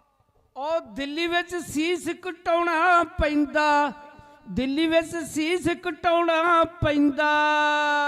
ਵਿੱਚ ਸੀਸ ਕਮਾਉਣਾ ਪੈਂਦਾ, ਕਟਾਉਣਾ ਦਿੱਲੀ ਪੈਂਦਾ। ਵਿੱਚ ਸੀਸ ਕਟਾਉਣਾ ਪੈਂਦਾ। ਦਿੱਲੀ ਵਿੱਚ ਸੀਸ ਕਟਾਉਣਾ ਪੈਂਦਾ, ਦਿੱਲੀ ਵਿੱਚ ਸੀਸ ਕਟਾਉਣਾ ਪੈਂਦਾ।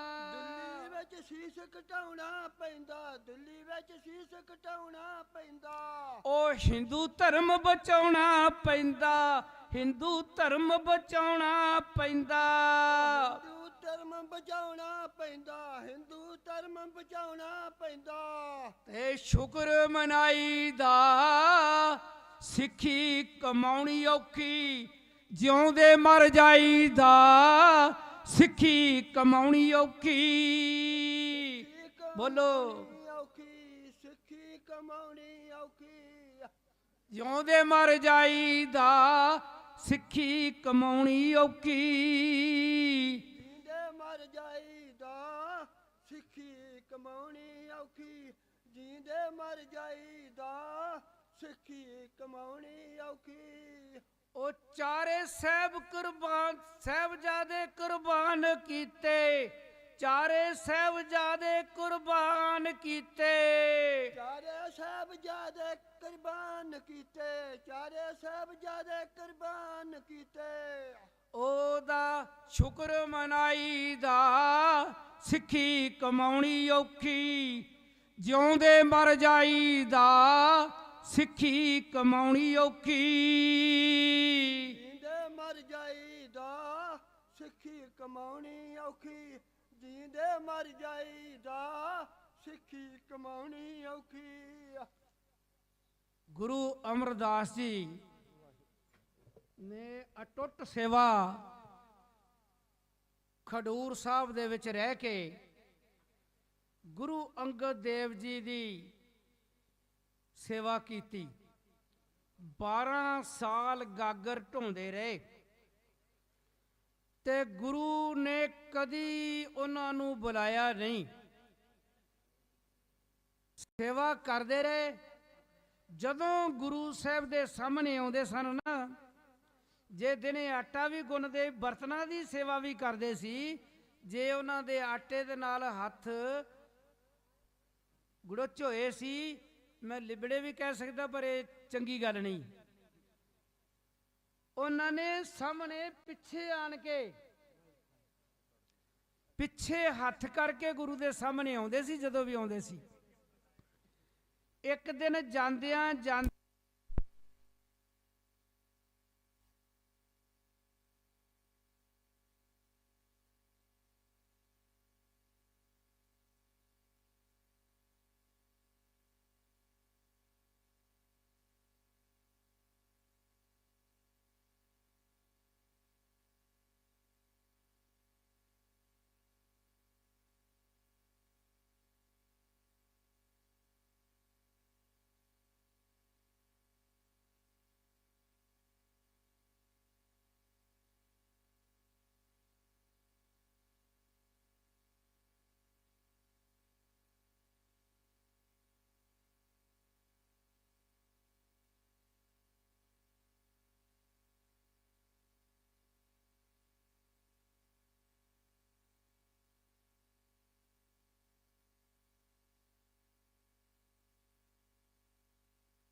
ਭਿੱਖੜ ਹਨੇਰੀ ਚੱਲ ਰਹੀ ਆ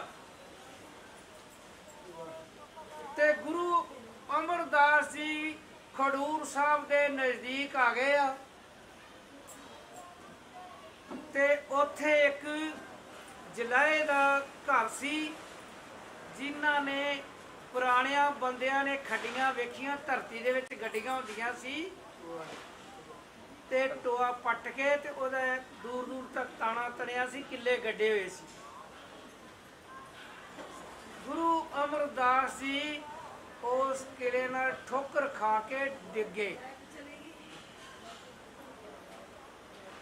ਪਰ ਕੀ ਹੋਇਆ ਉਹਨਾਂ ਗਾਗਰ ਨਹੀਂ ਡਿੱਗਣ ਦਿੱਤੀ ਪਾਣੀ ਵਾਲੀ ਦੇਖੋ ਇਸ ਅਵਸਥਾ ਦੇ ਵਿੱਚ ਬਟੇਪੇ ਦੇ ਵਿੱਚ ਗਾਗਰ ਨੂੰ ਸੰਭਾਲ ਕੇ ਰੱਖਿਆ ਪਾਣੀ ਨਹੀਂ ਡੁੱਲਣ ਦਿੱਤਾ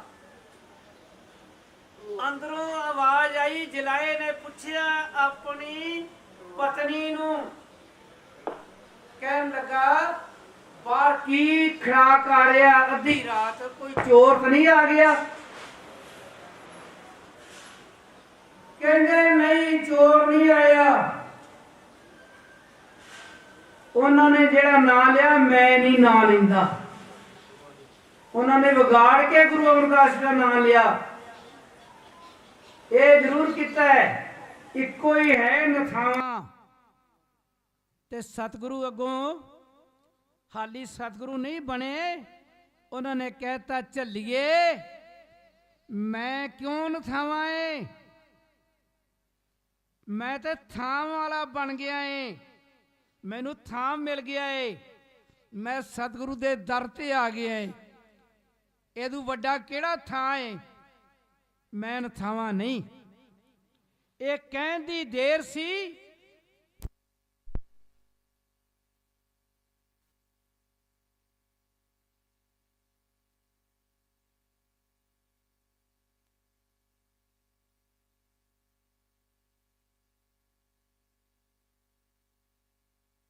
ਉੱਥੇ ਆ ਗਏ ਪੁੱਛਿਆ ਗਿਆ ਕੀ ਹੋਇਆ ਹੈ ਇਹ ਗੱਲ ਹੋਈ ਆ ਦੱਸਿਆ ਉਹਨਾਂ ਨੇ ਸਾਰੀ ਵਾਰਤਾ ਫਿਰ ਕੀ ਹੋਇਆ ਗੁਰੂ ਸਾਹਿਬ ਨੇ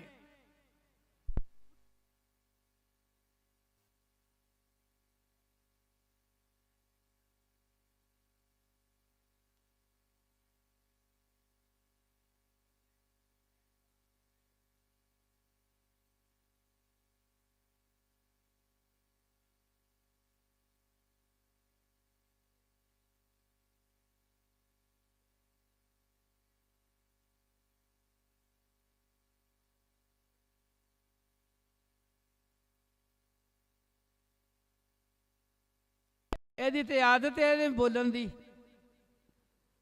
ਉਹ ਸਤਿਗੁਰੂ ਦੇ ਅੱਗੇ ਨਾਲ ਤੜਕੇ ਉੱਠ ਕੇ ਜੁੜਦਾ ਏ ਉਹ ਸਿਮਰ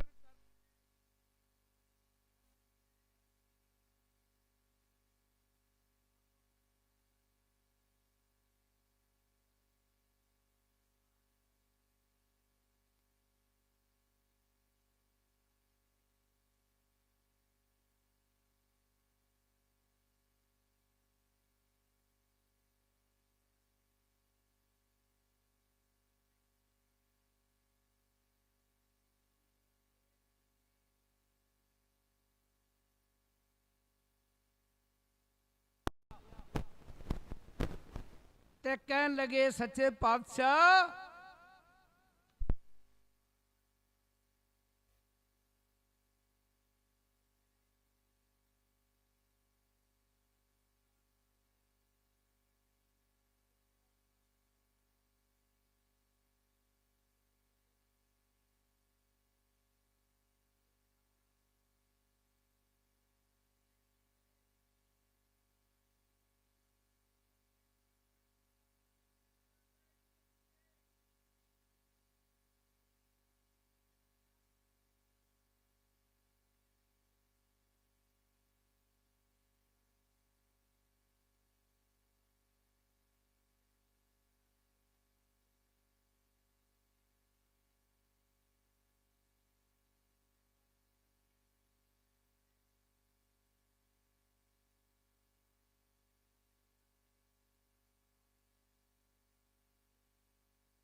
ਏ ਤੇਰੇ ਤੋਂ ਬਗੈਰ, ਤੂੰ ਮੈਂ ਰੱਖ ਲਾ ਜਿਵੇਂ ਤੈਨੂੰ ਭਾਉਂਦਾ ਹੈ, ਜਿਉਂ ਭਾਵੇਂ ਤੂੰ ਰੱਖ ਲੈ, ਹਮ ਸਰਨ ਤੁਮਾਰੇ ਆਏ ਰਾਮ ਰਾਜੇ। ਫਿਰ ਉਹ ਰੱਖ ਲੈਂਦਾ ਹੈ ਵੀ ਉਹਦੇ ਤੇ ਸੁੱਟਦੀ ਹੈ ਗੱਲ ਨੂੰ। ਜੇ ਅਸੀਂ ਆਪਣੀਆਂ ਸ਼ਰਤਾਂ ਮਨਾਉਂਦੇ ਹਾਂ, ਤੂੰ ਮੇਰਾ ਆਹ ਕੰਮ ਕਰ ਦੇ ਤੇ ਮੈਂ ਤੇਰਾ ਆਹ ਕੰਮ ਕਰ ਦੂੰਗਾ। ਕਈ ਕਹਿੰਦੇ ਸੁਖਣਾ ਸੁਖੀ ਸੀ, ਓਏ ਨਾ ਸੁਖਣਾ ਸੁਖਿਆ ਕਰੋ, ਕੁਛ ਨਾ ਕਰਿਆ ਕਰੋ। ਸਤਿਗੁਰੂ ਜਾਣਦਾ ਏ ਘਟ ਘਟ ਕੇ ਅੰਤਰ ਕੀ ਜਾਣਤ, ਭਲੇ ਬੁਰੇ ਕੀ ਪੀਰ ਪਛਾਨਤ। ਉਹ ਜਾਣਦਾ ਏ। ਅਸੀਂ ਉੱਚੀ ਉੱਚੀ ਆਣ ਕੇ, ਸਾਡੇ ਵੀ ਪਦਮਪੁਰ ਦੇ ਵਿੱਚ ਮੈਂ ਕਈ ਵਾਰੀ ਵੇਖਿਆ ਹੈ, ਗੁਰਦੁਆਰੇ ਜਿਹਦੀ ਨਾਂ ਲੈ ਕੇ ਅਰਦਾਸ ਨਾ ਕੀ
ਬਾਹਰ ਆਣ ਕੇ ਜਿਹੜੇ ਜਿਹੜੇ ਵੀ ਦੁਖੀ ਸੀ, ਉਹ ਗੁਰੂ ਦੇ ਹੁਕਮ ਦੇ ਨਾਲ ਜੋ ਉਹਨਾਂ ਨੂੰ ਸੋਝੀ ਸੀ ਉਹਨੂੰ ਕਿਹਾ ਵੀ ਤੂੰ ਆਹ ਕਰਿਆ ਕਰ, ਤੂੰ ਪਾਠ ਕਰਿਆ ਕਰ, ਜਿਸ ਤਰ੍ਹਾਂ ਹੋ ਸਕਦਾ ਹੈ ਉਹਨੂੰ ਢੰਗ ਦੱਸਣਾ। ਤੇ ਬਹੁਤ ਜ਼ਿਆਦਾ ਮੈਂ ਇੱਥੋਂ ਤੱਕ ਦੱਸ ਦੇਵਾਂ, 12 ਸਾਲ ਦੀ ਲੜਕੀ, ਡਾਕਟਰਾਂ ਨੇ ਜਵਾਬ ਦੇ ਦਿੱਤਾ ਉਹਨੂੰ, ਅੱਖਾਂ ਤੋਂ ਤੇਰੀ ਪਿੱਛੋਂ ਅੱਖਾਂ ਦੀ ਰੋਸ਼ਨੀ ਖਤਮ ਹੋ ਚੁੱਕੀ ਆ। ਉੱਥੇ ਆਈ, ਦੁੱਖ ਭੰਜਨੀ ਦੀ ਸੇਵਾ ਦਸੀ ਗਿਆਨੀ ਪੂਰਨ ਸਿੰਘ ਉਹਨਾਂ ਨੇ। ਤਕਰੀਬਨ ਮੈਂ ਝੂਠ ਨਾ ਬੋਲਾਂ, ਉਹਨਾਂ ਨੂੰ 8-10 ਦਿਨ ਲੱਗੇ।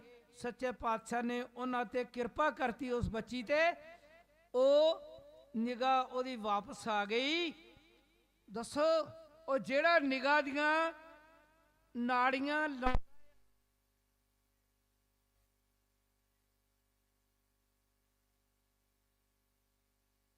ਕਰਾਂ, ਦੁਨੀਆ ਦੇ ਲੋਕ ਫੈਕਟਰੀਆਂ ਦੇ ਵਿੱਚ ਕੰਮ ਕਰਦੇ ਆ, ਲਾਈਟਾਂ ਜਗਾ ਜਾ ਕੇ ਰਾਤ ਨੂੰ, ਉਹ ਹਨੇਰੇ ਦੇ ਵਿੱਚ ਇੰਨੀਆਂ ਤਾਰਾਂ ਤੇ ਦਿਲ ਦੇ ਜੋ ਸਾਜ਼ ਆ, ਗੁਰਦੇ ਵੱਖਰੇ, ਉਹ ਸਭ ਕੁਝ ਬਣਾ ਕੇ ਉਹ ਗੁਰਦਿਆਂ ਦੇ ਵਿੱਚ ਫਿਲਟਰ ਕਰਕੇ ਖੂਨ ਨੂੰ ਭੇਜ ਦਿੰਦਾ। ਉਹ ਕਿਉਂ ਨਹੀਂ ਤੁਸੀਂ ਉਹਦਾ ਸ਼ੁਕਰਾਨਾ ਕਰਦੇ? ਉਹ ਲੱਕੜ ਦਾ ਦਰਖਤ ਆ ਜਿਹਦੇ ਵਿੱਚ ਪਾਣੀ ਆ, ਜਿਹਦੇ ਵਿੱਚ ਲੱਕੜ ਆ, ਖਾਈਏ ਤੇ ਦਾ ਸਵਾਦ ਹੋ ਰਿਹਾ, ਉਸੇ ਦੇ ਵਿੱਚ ਅੱਗ ਪੈਦਾ ਕਰ ਦਿੱਤੀ ਆ, ਉਸੇ ਦੇ ਵਿੱਚ ਪਾਣੀ ਆ।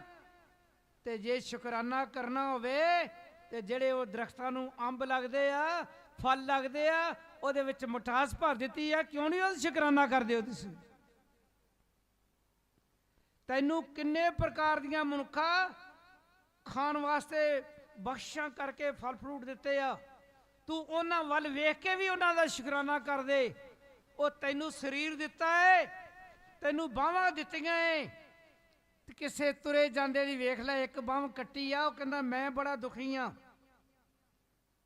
ਤੇ ਜਦੋਂ ਅੱਗੇ ਜਾਂਦਾ ਏ ਉਹਦੀਆਂ ਦੋਵੇਂ ਬਾਹਾਂ ਕੱਟੀਆਂ ਏ, ਉਹ ਫਿਰ ਉਹਨੂੰ ਸੰਤੁਸ਼ਟੀ ਹੋ ਜਾਂਦੀ। ਮੇਰੇ ਇੱਕ ਤੇ ਹੈਗੀ ਆ ਨਾ, ਇੱਥੇ ਤੁਸੀਂ ਵੇਖਿਆ 14-15 ਸਾਲ ਦਾ ਨਿਹੰਗ, ਮੈਂ ਫੋਟੋ ਖਿੱਚੀ ਸੀ ਉਹਦੀ, ਜਿਹਦੀਆਂ ਜਮਾਂਦਰੂ ਦੋਵੇਂ ਬਾਹਾਂ ਵੱਡੀਆਂ ਹੋਈਆਂ, ਬਾਣਾ ਪਾ ਕੇ ਰੱਖਦਾ ਹੈ। ਸੱਚ ਪੁੱਛੋ ਤੇ ਮੈਂ ਜੇ ਉਹਨੂੰ ਪੁੱਛਿਆ ਹੈ ਤੇ ਉਹ ਪੈਰਾਂ ਦੇ ਨਾਲ ਜੋੜੀ ਵੀ ਵਜਾ ਲੈਂਦਾ ਹੈ, ਹਾਰਮੋਨੀਅਮ ਵੀ ਵਜਾ ਦਿੰਦਾ ਹੈ, +2 ਕੀਤੀ ਹੋਈ ਉਹਨੇ, ਸੱਚੇ ਪਾਤਸ਼ਾਹ ਨੇ ਕਿਰਪਾ ਕੀਤੀ। ਦਸਤਾਰਾ ਵੀ ਬਣਦਾ ਹੈ, ਪ੍ਰਸ਼ਾਦਾ ਵੀ ਉਹ ਛਕ ਲੈਂਦਾ ਜੇ।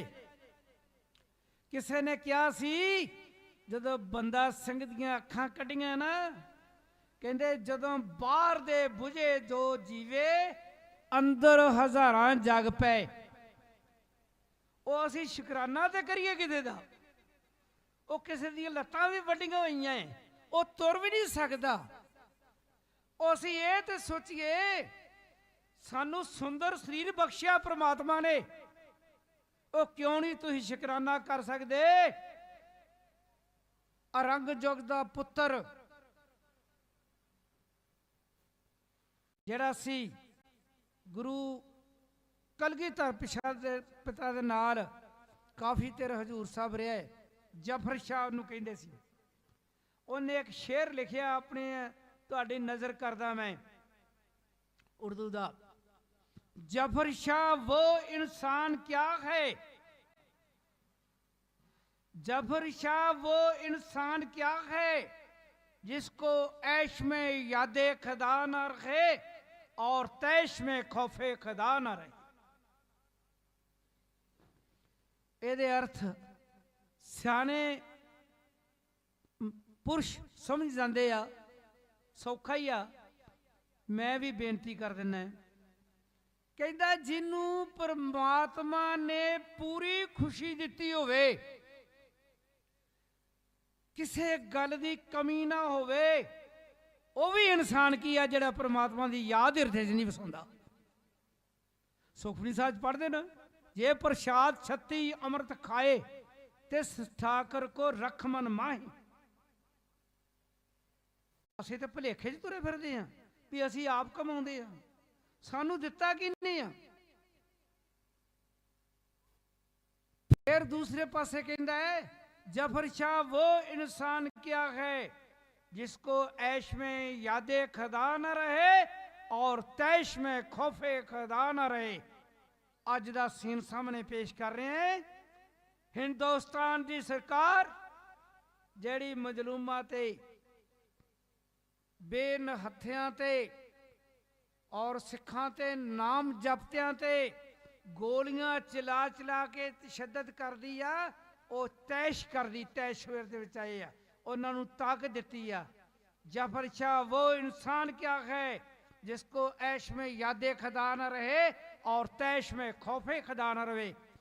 पे तैनू उस परमात्मा का डर नहीं जिन्हें तैनू बंदा बनाया है। वो अपने भरावां ते जुल्म कर रही है, तू तेरे हथ बादशाही हैगी है ते वो तैनू ते नरकां दे विच थां नहीं मिलना।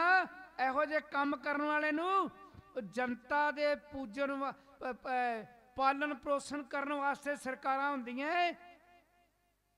ਇਹ ਰਈਅਤ ਹੁੰਦੀ ਆ, ਰਾਜਾ ਹੁੰਦਾ ਹੈ, ਉਹਨੂੰ ਹੀ ਪਾਲਣ ਪੋਸ਼ਣ ਕਰਨ ਵਾਸਤੇ। ਉਹੋ ਹੀ ਉਹਨਾਂ ਤੇ ਤਸ਼ੱਦਦ ਕਰਨ ਵਾਲੇ, ਤੇ ਬਚਾਉਣ ਵਾਲਾ ਕਿਹੜਾ ਹੈ? ਤੈਨੂੰ ਕਿਹੜੀ ਜਨਮ ਮਿਲੂਗਾ ਜਦੋਂ ਤੂੰ ਇਸ ਪਾਸੇ ਆਏਗਾ? ਬਿਲਕੁਲ ਜਨਮ ਨਹੀਂ ਮਿਲਦਾ ਤੈਨੂੰ ਕਿਤੇ।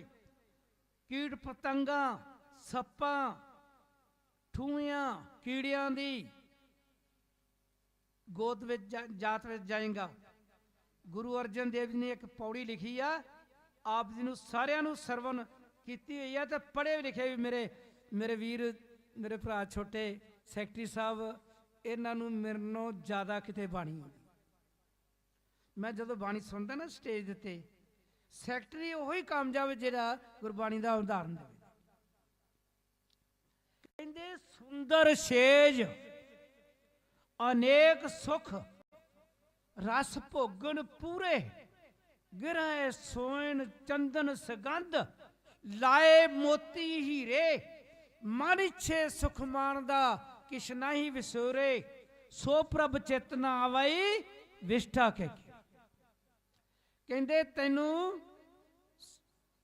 ਘਰ ਦੇ ਵਿੱਚ ਸੋਨਾ ਜੜਿਆ ਹੋਇਆ ਏ, ਪਲੰਗ ਚੰਦਨ ਦੇ ਬਣੇ ਹੋਏ ਆ, ਦੀਵਾਰਾਂ ਦੇ ਵਿੱਚੋਂ ਅਤਰ ਦੀਆਂ ਸੁਗੰਧੀਆਂ ਆਉਂਦੀਆਂ ਨੇ, ਬਿਸਤਰੇ ਤੇਰੇ ਸੋਹਣੇ ਮਖਮਲਾਂ ਦੇ ਵਿਛੇ ਹੋਏ ਆ,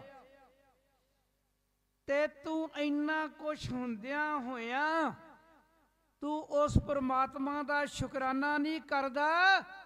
ਤੂੰ ਯਾਦ ਰੱਖ ਲਈ, ਅਖੀਰ ਨੂੰ ਤੇਰਾ ਜਦੋਂ ਅੰਤ ਹੋਇਆ ਵਿਸ਼ਟੇ ਦਾ ਕੀੜਾ ਬਣੇਗਾ।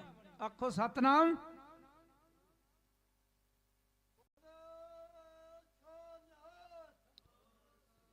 ਮਹਾਰਾਜ ਲਿਖਦੇ ਨੇ, ਅਤ ਸੁੰਦਰ ਕਲੀਨ ਚਤਰ ਮੁਖ ਗਿਆਨੀ ਧਨਵੰਤ, ਉਹ ਮਿਰਤਕ ਕਹੀਏ ਨਾਨਕਾ ਜੈ ਪ੍ਰੀਤ ਨਹੀਂ ਭਗਵੰਤ। ਜਿਹੜੀ ਤੇਰੀ ਭਗਵੰਤ ਦੇ ਨਾਲ ਪ੍ਰੀਤ ਨਹੀਂ ਬਣੀ ਨਾ, ਤੂੰ ਸਮਝ ਲਾ ਇੱਕ ਮਰਿਆ ਹੋਇਆ ਸਰੀਰ ਆ, ਜਿਉਂਦਾ ਨਹੀਂਗਾ। ਤੈਨੂੰ ਇਹ ਜਿਉਂਦਾ ਲੱਗਦਾ ਹੈ, ਨਾਮ ਤੋਂ ਬਗੈਰ ਤੂੰ ਨਹੀਂ ਜੀਂਦਾ, ਤੇਰੇ ਅੰਦਰ ਗੰਦ ਜਾਂਦਾ ਪਿਆ ਹੈ। ਸੁਖਮਨੀ ਸਾਹਿਬ ਦੇ ਵਿੱਚ ਬਹੁਤ ਕੁਛ ਤੁਸੀਂ ਸਮਝ ਸਕਦੇ ਜੇ। ਕਦੀ ਪੜਿਆ ਕਰੋ ਪ੍ਰੇਮ ਦੇ ਨਾਲ, ਇੱਕ ਪੌੜੀ ਪੜ ਲਿਆ ਕਰੋ। ਮਹਾਰਾਜ ਨੇ ਲਿਖਿਆ ਨਾ, ਚਾਹੇ ਮਾਤ ਪਿਤਾ ਸੁਤ ਮੀਤ ਨਾ ਭਾਈ, ਮਾਨੂ ਹਾਂ ਨਾਮ ਤੇਰੇ ਸੰਗ ਸਹਾਈ। ਜੈ ਮਾਂ ਭਿਆਨ ਦੂਤ ਜਮ ਦਲੇ, ਤੈ ਕੇਵਲ ਨਾਮ ਸੰਗ ਤੇਰੇ ਚਲੇ। ਜੈ ਮੁਸ਼ਕਲ ਹੋਵੇ ਅਤ ਭਾਰੀ, ਹਰ ਕੋ ਨਾਮ ਖਿਨ ਮੈਂ ਆਧਾਰੀ। ਅਨਕ ਪੁਨਹ ਚਰਨ ਕਰਤ ਨਹੀਂ ਤਰੇ, ਹਰ ਕੋ ਨਾਮ ਕੋਟ ਪਾਪ ਪਰ ਹਰੇ। ਜਿੱਥੇ ਤੇਰੀ ਮਾਤਾ ਪਿਤਾ ਨੇ ਸਹਾਇਤਾ ਨਹੀਂ ਕਰਨੀ, ਉੱਥੇ ਤੇਰੀ ਉਸ ਨਾਮ ਨੇ ਸਹਾਇਤਾ ਕਰਨੀ। ਰਸਤੇ ਦੇ ਵਿੱਚ ਜਾ ਕੇ ਅੱਗੇ ਚੱਲ ਕੇ ਕਹਿੰਦੇ, ਜੇ ਮਾਰ ਕੇ ਗਣੇ ਜਾਏ ਨਾ ਕੋਸਾ, ਹਰ ਕਾ ਨਾਮ ਉਹ ਸੰਗ ਤੋਸਾ। ਅਸੀਂ ਕਿਤੇ ਜਾਣਾ ਹੁੰਦਾ ਨਾ ਲੰਮੇ ਸਫ਼ਰ ਦੇ ਵਿੱਚ, ਅਸੀਂ ਰੋਟੀਆਂ, ਅਸੀਂ ਪਰੌਂਠੇ, ਅਸੀਂ ਚੰਗੀਆਂ ਸਬਜ਼ੀਆਂ ਬਣਾ ਕੇ ਲੈ ਜਾਂਦੇ ਹਾਂ, ਅਸੀਂ ਕਈ ਵਸਤੂ ਖਾਣ ਵਾਲੀਆਂ ਲੈ ਜਾਂਦੇ ਹਾਂ ਕਿ ਸਾਡਾ ਸਫ਼ਰ ਲੰਮਾ ਹੈ। ਉਹ ਕਹਿੰਦੇ ਆ, ਉਹ ਤੂੰ ਇੱਥੇ ਤੇ ਲੈ ਗਿਆ ਬਣਾ ਕੇ, ਉਹ ਜਿਹਦੇ ਮਾਰਗ ਜਾਂਦਿਆਂ ਜਾਂਦਿਆਂ ਤੈਨੂੰ ਕੋ ਪੈਂਡਾ ਗਿਣਿਆ ਨਹੀਂ ਜਾ ਸਕਦਾ, ਤੇ ਉੱਥੇ ਤੂੰ ਕੀ ਲੈ ਕੇ ਜਾਏਗਾ। ਜੇ ਮਾਰ ਕੇ ਗਣੇ ਜਾਏ ਨਾ ਕੋਸਾ, ਹਰ ਕਾ ਨਾਮ ਉਹ ਸੰਗ ਤੋਸਾ। ਤੋਸਾ ਕਹਿੰਦੇ ਖਾਣ ਪਾਣ ਵਾਲੀ ਚੀਜ਼ ਨੂੰ, ਉੱਥੇ ਤੇਰੇ ਹਰੀ ਦਾ ਨਾਮ ਦਾ ਤੋਸਾ ਤੈਨੂੰ ਮਿਲੂਗਾ। ਜਾਂ ਮਾਂ ਭਿਆਨ ਦੂਤ ਜਮ ਦਲੇ, ਤੈ ਕੇਵਲ ਨਾਮ ਸੰਗ ਤੇਰੇ ਚਲੇ। ਜਿੱਥੇ ਦੂਤਾਂ ਨੇ ਤੈਨੂੰ ਘੇਰਾ ਪਾ ਲਿਆ, ਉੱਥੇ ਤੈਨੂੰ ਗੁਰੂ ਦਾ ਨਾਮ ਛਡਾਊਗਾ। ਤੂੰ ਪੜ ਕੇ ਤੇ ਵੇਖ ਲਾ, ਉਹ ਜਿਨ੍ਹਾਂ ਨੇ ਵੇਖਿਆ ਏ, ਜਿਨ੍ਹਾਂ ਨੇ ਤਜਰਬਾ ਕੀਤਾ ਏ। ਸੁਣੋ, ਮੈਂ ਇੱਕ ਇੱਥੇ ਵਿਸਰਾਮ ਦੇ ਕੇ ਤੇ ਅੱਗੇ ਚੱਲਦਾ ਹੈ। ਆ ਰੋਪੜ ਦੇ ਲਾਗੇ ਇੱਕ ਫੌਜੀ ਸੀ, ਛੁੱਟੀ ਆਇਆ ਹੋਇਆ ਸੀ। ਇੱਥੋਂ ਦਾ ਭਾਈ ਸਾਹਿਬ ਦੇ ਨਾ, ਜਿੱਥੋਂ ਦੇ ਖਰੜ ਦੇ, ਉੱਥੋਂ ਦਾ ਇੱਕ ਮੇਰਾ ਦੋਸਤ ਸੀ, ਪੰਜਾਬ ਐਂਡ ਬੈਂਕ ਦਾ ਸੈਣੀ ਅਜਮੇਰ ਸਿੰਘ, ਬੜਾ ਫਰੈਂਡ ਸੀ ਮੇਰਾ, ਪਦਮਪੁਰ ਲੱਗਾ ਰਿਹਾ, ਅਸੀਂ ਇਕੱਠੇ ਰਹਿੰਦੇ ਰਹੇ ਬੈਂਕ ਦੇ ਵਿੱਚ। ਬੈਂਕ ਦੇ ਵਿੱਚ ਮੇਰਾ ਬੜਾ ਪਿਆਰ ਸੀ। ਅਸੀਂ ਬਾਹਰ ਫੀਲਡ ਆਫਿਸਰ ਸੀ, ਤੇ ਉਹਦੇ ਨਾਲ ਜਾਣਾ। ਮੈਂ ਉਹਨਾਂ ਨੂੰ ਬਾਹਰੋਂ ਅਕਾਊਂਟ ਵੀ ਬਤੌਰ ਬੈਲੈਂਸ ਵੀ ਮਾਇਆ ਇਕੱਠੀ ਕਰਾ ਕੇ ਉਹਨਾਂ ਦੇ ਖਾਤੇ ਵੀ ਖੁਲਾਏ ਸੀ। ਇੱਥੇ ਚੰਡੀਗੜ੍ਹ ਵੀ ਉਹਨਾਂ ਨੂੰ 19 ਸੈਕਟਰ ਦੇ ਵਿੱਚ ਮਿਲ ਕੇ ਗਿਆ ਸੀ ਮੈਂ। ਰਾਤ ਦਿਨ ਅਸੀਂ ਇਕੱਠੇ ਰਹਿੰਦੇ ਸੀ, ਉਹਨਾਂ ਦੇ ਰਿਸ਼ਤੇਦਾਰ ਸੀ। ਜਦੋਂ ਉਹ ਸ਼ਿਕਾਰ ਖੇਡਦਾ ਹੁੰਦਾ ਸੀ, ਸ਼ਿਕਾਰ ਖੇਡਣਾ ਉਹਨੇ, ਕਈ ਤਿੱਤਰ, ਕਈ ਜਾਨਵਰ ਮਾਰਨੇ। ਇੱਕ ਦਿਨ ਉਹਦੀ ਮੌਤ ਹੋ ਗਈ। ਬੈਠ ਦੇ ਵਿੱਚ ਬੈਠੇ ਹੋਏ ਆ ਸਾਰੇ ਜਾਣੇ ਉਹਨਾਂ ਦੇ, ਉਹ ਬਸ ਮੁਰਦੇ ਦੀ ਹਾਲਤ ਦੇ ਵਿੱਚ ਬੈਠ ਦੇ ਵਿੱਚ ਕੱਪੜਾ ਦੇ ਕੇ ਰੱਖਿਆ ਆ ਉਹਨੂੰ। ਕੀ ਹੋਇਆ ਏ? ਸਵੇਰੇ ਤੜਕੇ ਉੱਠਿਆ ਏ, ਦਿਨ ਹੋਇਆ ਏ, ਉਹਦਾ ਪੈਰ ਦਾ ਅੰਗੂਠਾ ਹਿੱਲਿਆ ਇੱਕ, ਉਹ ਖੜਾ ਹੋ ਗਿਆ, ਖੜਾ ਹੋ ਕੇ ਬਹਿ ਗਿਆ। ਤੋ ਸਾਰੇ ਘਰ ਦੇ ਹੈਰਾਨ ਹੋ ਗਏ ਉਹਦੇ। ਕਹਿਣ ਲੱਗੇ ਆਓ ਆਪਾਂ ਨਾ ਇਹ ਪ੍ਰੋਗਰਾਮ ਇੱਥੇ ਵਿਸਰਾਮ ਦੇਣਾ ਹੈ। ਜਿਹੜਾ ਜਥਾ ਗਿਆ ਸੀ ਕੋਠੀ ਵੱਲ ਉਹ ਵਾਪਸ ਸਿਮਰਨ ਕਰਦੇ ਹੋਏ ਸਿਮਰਨ ਕਰਦੇ ਕਰਦੇ ਗਏ ਤੇ ਕਰਦੇ ਕਰਦੇ ਵਾਪਸ ਆਏ। ਉਹ ਵਾਪਸ ਆ ਗਏ ਆ। ਉਹਨਾਂ ਦੇ ਸਵਾਗਤ ਵਾਸਤੇ ਆਪਾਂ ਇੱਕ ਜੈਕਾਰਾ ਛੱਡ ਲਈਏ। ਬੋਲੇ ਸੋ ਨਿਹਾਲ, ਬੋਲੇ ਸੋ ਨਿਹਾਲ। ਬੰਦੀ ਸਿੰਘ ਹਰਿਆ ਕਰੋ, ਬੰਦੀ ਸਿੰਘ ਰਿਹਾ ਕਰੋ। ਗੁਰੂ ਗ੍ਰੰਥ ਜੀ ਸਾਹਿਬ ਜੀ ਦੀ ਬੇਅਦਬੀ ਕਰਨ ਵਾਲਿਆਂ ਨੂੰ ਸਜ਼ਾ ਦਿਓ। ਗੁਰੂ ਸਾਹਿਬ ਦੀ ਬੇਅਦਬੀ ਕਰਨ ਵਾਲਿਆਂ ਨੂੰ ਸਜ਼ਾ ਦਿਓ, ਸਜ਼ਾ ਦਿਓ। ਕੌਮੀ ਇਨਸਾਫ ਮੋਲਤਾ ਸਫਲ ਕਰੋ। ਬੋਲੇ ਸੋ ਨਿਹਾਲ।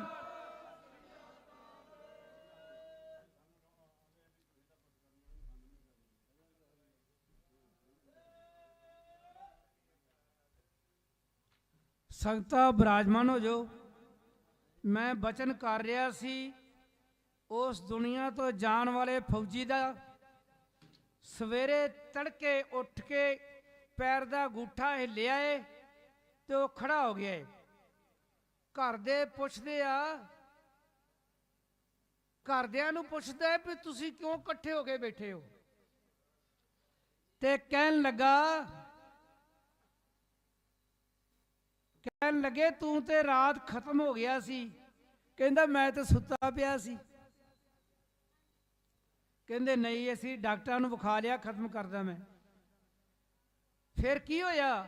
ਉਹਨੇ ਦੱਸਿਆ, ਕਹਿੰਦਾ ਮੈਂ ਧਰਮਰਾਜ ਦੀ ਕਚਹਿਰੀ 'ਚ ਗਿਆ ਸਾਂ, ਮੈਨੂੰ ਲੈ ਕੇ ਗਏ, ਜਿੰਨੇ ਮੈਂ ਜਾਨਵਰ ਮਾਰੇ ਆ ਮੇਰੇ ਸਾਰੇ ਮੇਰੇ ਦੁਆਲੇ ਹੋ ਗਏ, ਆ ਕੇ ਚੁੰਝਾਂ ਮਾਰਨ ਲੱਗ ਪਏ, ਮੇਰੇ ਗਲ ਪੈਣ, ਬੁਰਾ ਹਾਲ ਹੋ ਗਿਆ ਮੇਰਾ, ਜਾਨ ਛਡਾਉਣੀ ਮੁਸ਼ਕਲ ਹੋ ਗਈ। ਕਹਿੰਦਾ ਇੱਥੇ ਜਿਹੜੀ ਇੱਕ ਕੁੱਤੀ ਸੀ ਨਾ ਕਾਲੇ ਰੰਗ ਦੀ ਬੱਚਿਆਂ ਵਾਲੀ, ਉਹਨੂੰ ਮੈਂ ਦੁੱਧ ਪਿਆਉਂਦਾ ਰਿਹਾ ਸੀ, ਉਹਨੇ ਭੌਂਕ ਭੌਂਕ ਕੇ ਸਾਰੇ ਜਾਨਵਰਾਂ ਨੂੰ ਭਜਾ ਦਿੱਤਾ। ਕਹਿੰਦਾ ਆਹ ਗੱਲ ਸੀ, ਤੁਸੀਂ ਕਹਿੰਦੇ ਸੀ ਵੀ ਖਤਮ ਹੋ ਗਿਆ, ਹੁਣ ਮੈਨੂੰ ਪਤਾ ਲੱਗਾ ਮੈਂ ਖਤਮ ਹੋ ਗਿਆ। ਮੈਂ ਕਿਹਾ ਸੁਪਨਾ ਆਉਂਦਾ ਪਿਆ ਕਿਤੇ। ਉਹਨੇ ਅਗਲੇ ਦਿਨ ਉੱਠ ਕੇ ਰੈਫਲ ਰੂਫਲ ਛੱਡ ਦਿੱਤੀ, ਉਹ ਗੁਰੂ ਦਾ ਸਿੱਖ ਬਣ ਗਿਆ। ਉਧਰ ਮੈਂ ਗੱਲ ਕਰ ਰਿਹਾ ਸੀ, ਗੁਰੂ ਸਾਹਿਬ ਨੇ ਕਹਿਤਾ ਵੀ ਇੱਥੇ ਡਿੱਗਿਆਂ ਨੂੰ ਉਠਾਇਆ ਜਾਂਦਾ ਹੈ। ਇਹ ਘਰ ਹੀ ਐਸਾ ਹੈ ਗੁਰੂ ਨਾਨਕ ਦੇਵ ਦਾ ਜਿਹਨੂੰ ਡਿੱਗਿਆਂ ਨੂੰ ਗਲ ਨਾਲ ਲਾਇਆ ਜਾਂਦਾ ਹੈ। ਉਸ ਦਿਨ ਗੁਰੂ ਸਾਹਿਬ ਨੇ ਉਹਨਾਂ ਨੂੰ ਆਪਣੀ ਜੋਤ ਟਿਕਾ ਕੇ ਗੁਰੂ ਅਮਰਦਾਸ ਨੂੰ ਗੁਰੂ ਅਮਰਦਾਸ ਬਣਾਤਾ। ਅਮਰਦਾਸ ਤੋਂ ਗੁਰੂ ਅਮਰਦਾਸ ਤੇ ਬਖਸ਼ਾਂ ਉਹ ਕੀਤੀਆਂ 12-13 ਨਥਾਵਿਆਂ ਦਾ ਥਾਨ, ਨਿਮਾਣਿਆਂ ਦਾ ਮਾਨ, ਨਿਗੱਤਿਆਂ ਦੀ ਗੱਤ, ਨਿਧਰਿਆਂ ਦਾ ਧਰ, ਨਿਆਸਰਿਆਂ ਦਾ ਆਸਰਾ, ਜਿਹਦਾ ਨਹੀਂ ਕੋਈ ਆਸਰਾ ਆਪਨੇ ਸਰਵਣ ਕੀਤੀ ਆ। ਪ੍ਰੇਮੇ ਕੋੜੀ ਦੀ ਗੱਲ ਤੇ ਉਹਨਾਂ ਨੂੰ ਇੱਕ ਸੁੰਦਰ ਸਰੀਰ ਦੇ ਕੇ ਤੇ ਸੋਹਣਾ ਬਣਾ ਕੇ, ਸੁੰਦਰ ਸਰੀਰ ਨਹੀਂ ਦਿੱਤਾ ਤੇ ਉਹਦਾ ਵਿਆਹ ਵੀ ਕਰਤਾ, ਮੇਰਾ ਵਿਆਹ ਵੀ ਨਹੀਂ ਕਰ ਦਿੱਤਾ, ਉਹ ਸਿੱਖ ਕੌਮ ਦਾ ਪ੍ਰਚਾਰਕ ਬਣਾ ਦਿੱਤਾ ਉਹਨਾਂ ਨੂੰ। ਆਓ ਆਪਾਂ ਕਦੀ ਆਪਣੇ ਕੰਨਾਂ ਦੇ ਵਿੱਚ ਇਧਰੋਂ ਸੁਣ ਕੇ ਤੇ ਇਧਰ ਨਾ ਕੱਢ ਲਈਏ, ਇੱਥੋਂ ਇੱਕ ਕੰਨ 'ਚ ਸੁਣ ਕੇ ਹਿਰਦੇ 'ਚ ਵਸਾ ਲਈਏ ਤੇ ਗੁਰੂ ਦਾ ਸਿੱਖ ਬਣ ਕੇ ਆਪਣਾ ਜੀਵਨ ਸਫਲਾ ਕਰ ਲਈਏ ਤੇ ਪ੍ਰੇਮੇ ਕੋੜੀ ਵਾਂਗੂ ਆਪਣਾ ਇਸ ਦੁਨੀਆ ਤੇ ਆ ਕੇ ਤਰ ਜੀਏ। ਆਓ ਬੁਲਾਓ ਫਤਿਹ, ਗੱਜ ਕੇ ਭੁੱਲਾਂ ਚੁੱਕਾਂ ਦੀ ਦੇਣੀ ਮਾਫੀ। ਸੱਚੇ ਪਾਤਸ਼ਾਹ ਨੇ ਕਿਰਪਾ ਕਰਕੇ ਆਪ ਬੁਲਾਉਂਦਾ ਹੈ। ਮੈਂ ਸਾਰੀ ਉਮਰ 65 ਸਾਲ ਟੇਲਰਿੰਗ ਦਾ ਕੰਮ ਕੀਤਾ ਹੈ, ਮੈਂ ਕੋਈ ਇਹ ਕੰਮ ਨਹੀਂ ਕੀਤਾ। ਕਰਦਾ ਜ਼ਰੂਰ ਆ, ਪਿਆਰ ਦੇ ਨਾਲ ਨਿਸ਼ਕਾਮ ਕਰਦਾ ਹੈ। ਔਰ ਮੇਰਾ ਇਧਰ ਪਿਆਰ ਆ ਬਹੁਤ ਜ਼ਿਆਦਾ। ਮੈਂ ਬੇਨਤੀ ਕਰਦਾ ਹਾਂ ਗੁਰਸਿੱਖਾਂ ਨੂੰ ਹਰ ਇੱਕ ਨੂੰ ਸੱਚੇ ਪਾਤਸ਼ਾਹ ਇੰਨੀ ਕਿਰਪਾ ਕਰਕੇ ਆਪਣਾ ਸਿੱਖ ਬਣਾ ਲੈ, ਆਪਣੇ ਚਰਨਾਂ ਨਾਲ ਜੋੜ ਜੇ ਤੇ ਉਹਦਾ ਭਲਾ ਹੋ ਜਾਵੇ। ਬੁਲਾਓ ਫਤਿਹ ਗੱਜ ਕੇ ਸਾਰੇ। ਵਾਹਿਗੁਰੂ ਜੀ ਕਾ ਖਾਲਸਾ, ਵਾਹਿਗੁਰੂ ਜੀ ਕੀ ਫਤਿਹ। ਵਾਹਿਗੁਰੂ ਜੀ ਕਾ ਖਾਲਸਾ, ਵਾਹਿਗੁਰੂ ਜੀ ਕੀ ਫਤਿਹ। ਇਹ ਸਨ ਭਾਈ ਅਜੀਤ ਸਿੰਘ ਜੀ, ਜਿਨ੍ਹਾਂ ਨੇ ਆਪ ਜੀ ਨੂੰ ਗੁਰ ਇਤਿਹਾਸ ਦੇ ਨਾਲ ਜੋੜਿਆ। ਸੋ ਇਹਨਾਂ ਦਾ ਬਹੁਤ ਬਹੁਤ ਧੰਨਵਾਦ। ਆਪਾਂ ਵੀ ਬਾਣੀ ਪੜ੍ਹੀਏ ਅਤੇ ਗੁਰ ਇਤਿਹਾਸ ਤੋਂ ਸੋਝੀ ਲੈ ਕੇ ਗੁਰੂ ਦੀ ਮੱਤ ਧਾਰਨ ਕਰੀਏ, ਅਤੇ ਤਾਂ ਕਿ ਸਾਡਾ ਵੀ ਲੋਕ ਅਤੇ ਪਰਲੋਕ ਸੁਹੇਲਾ ਹੋ ਜਾਵੇ।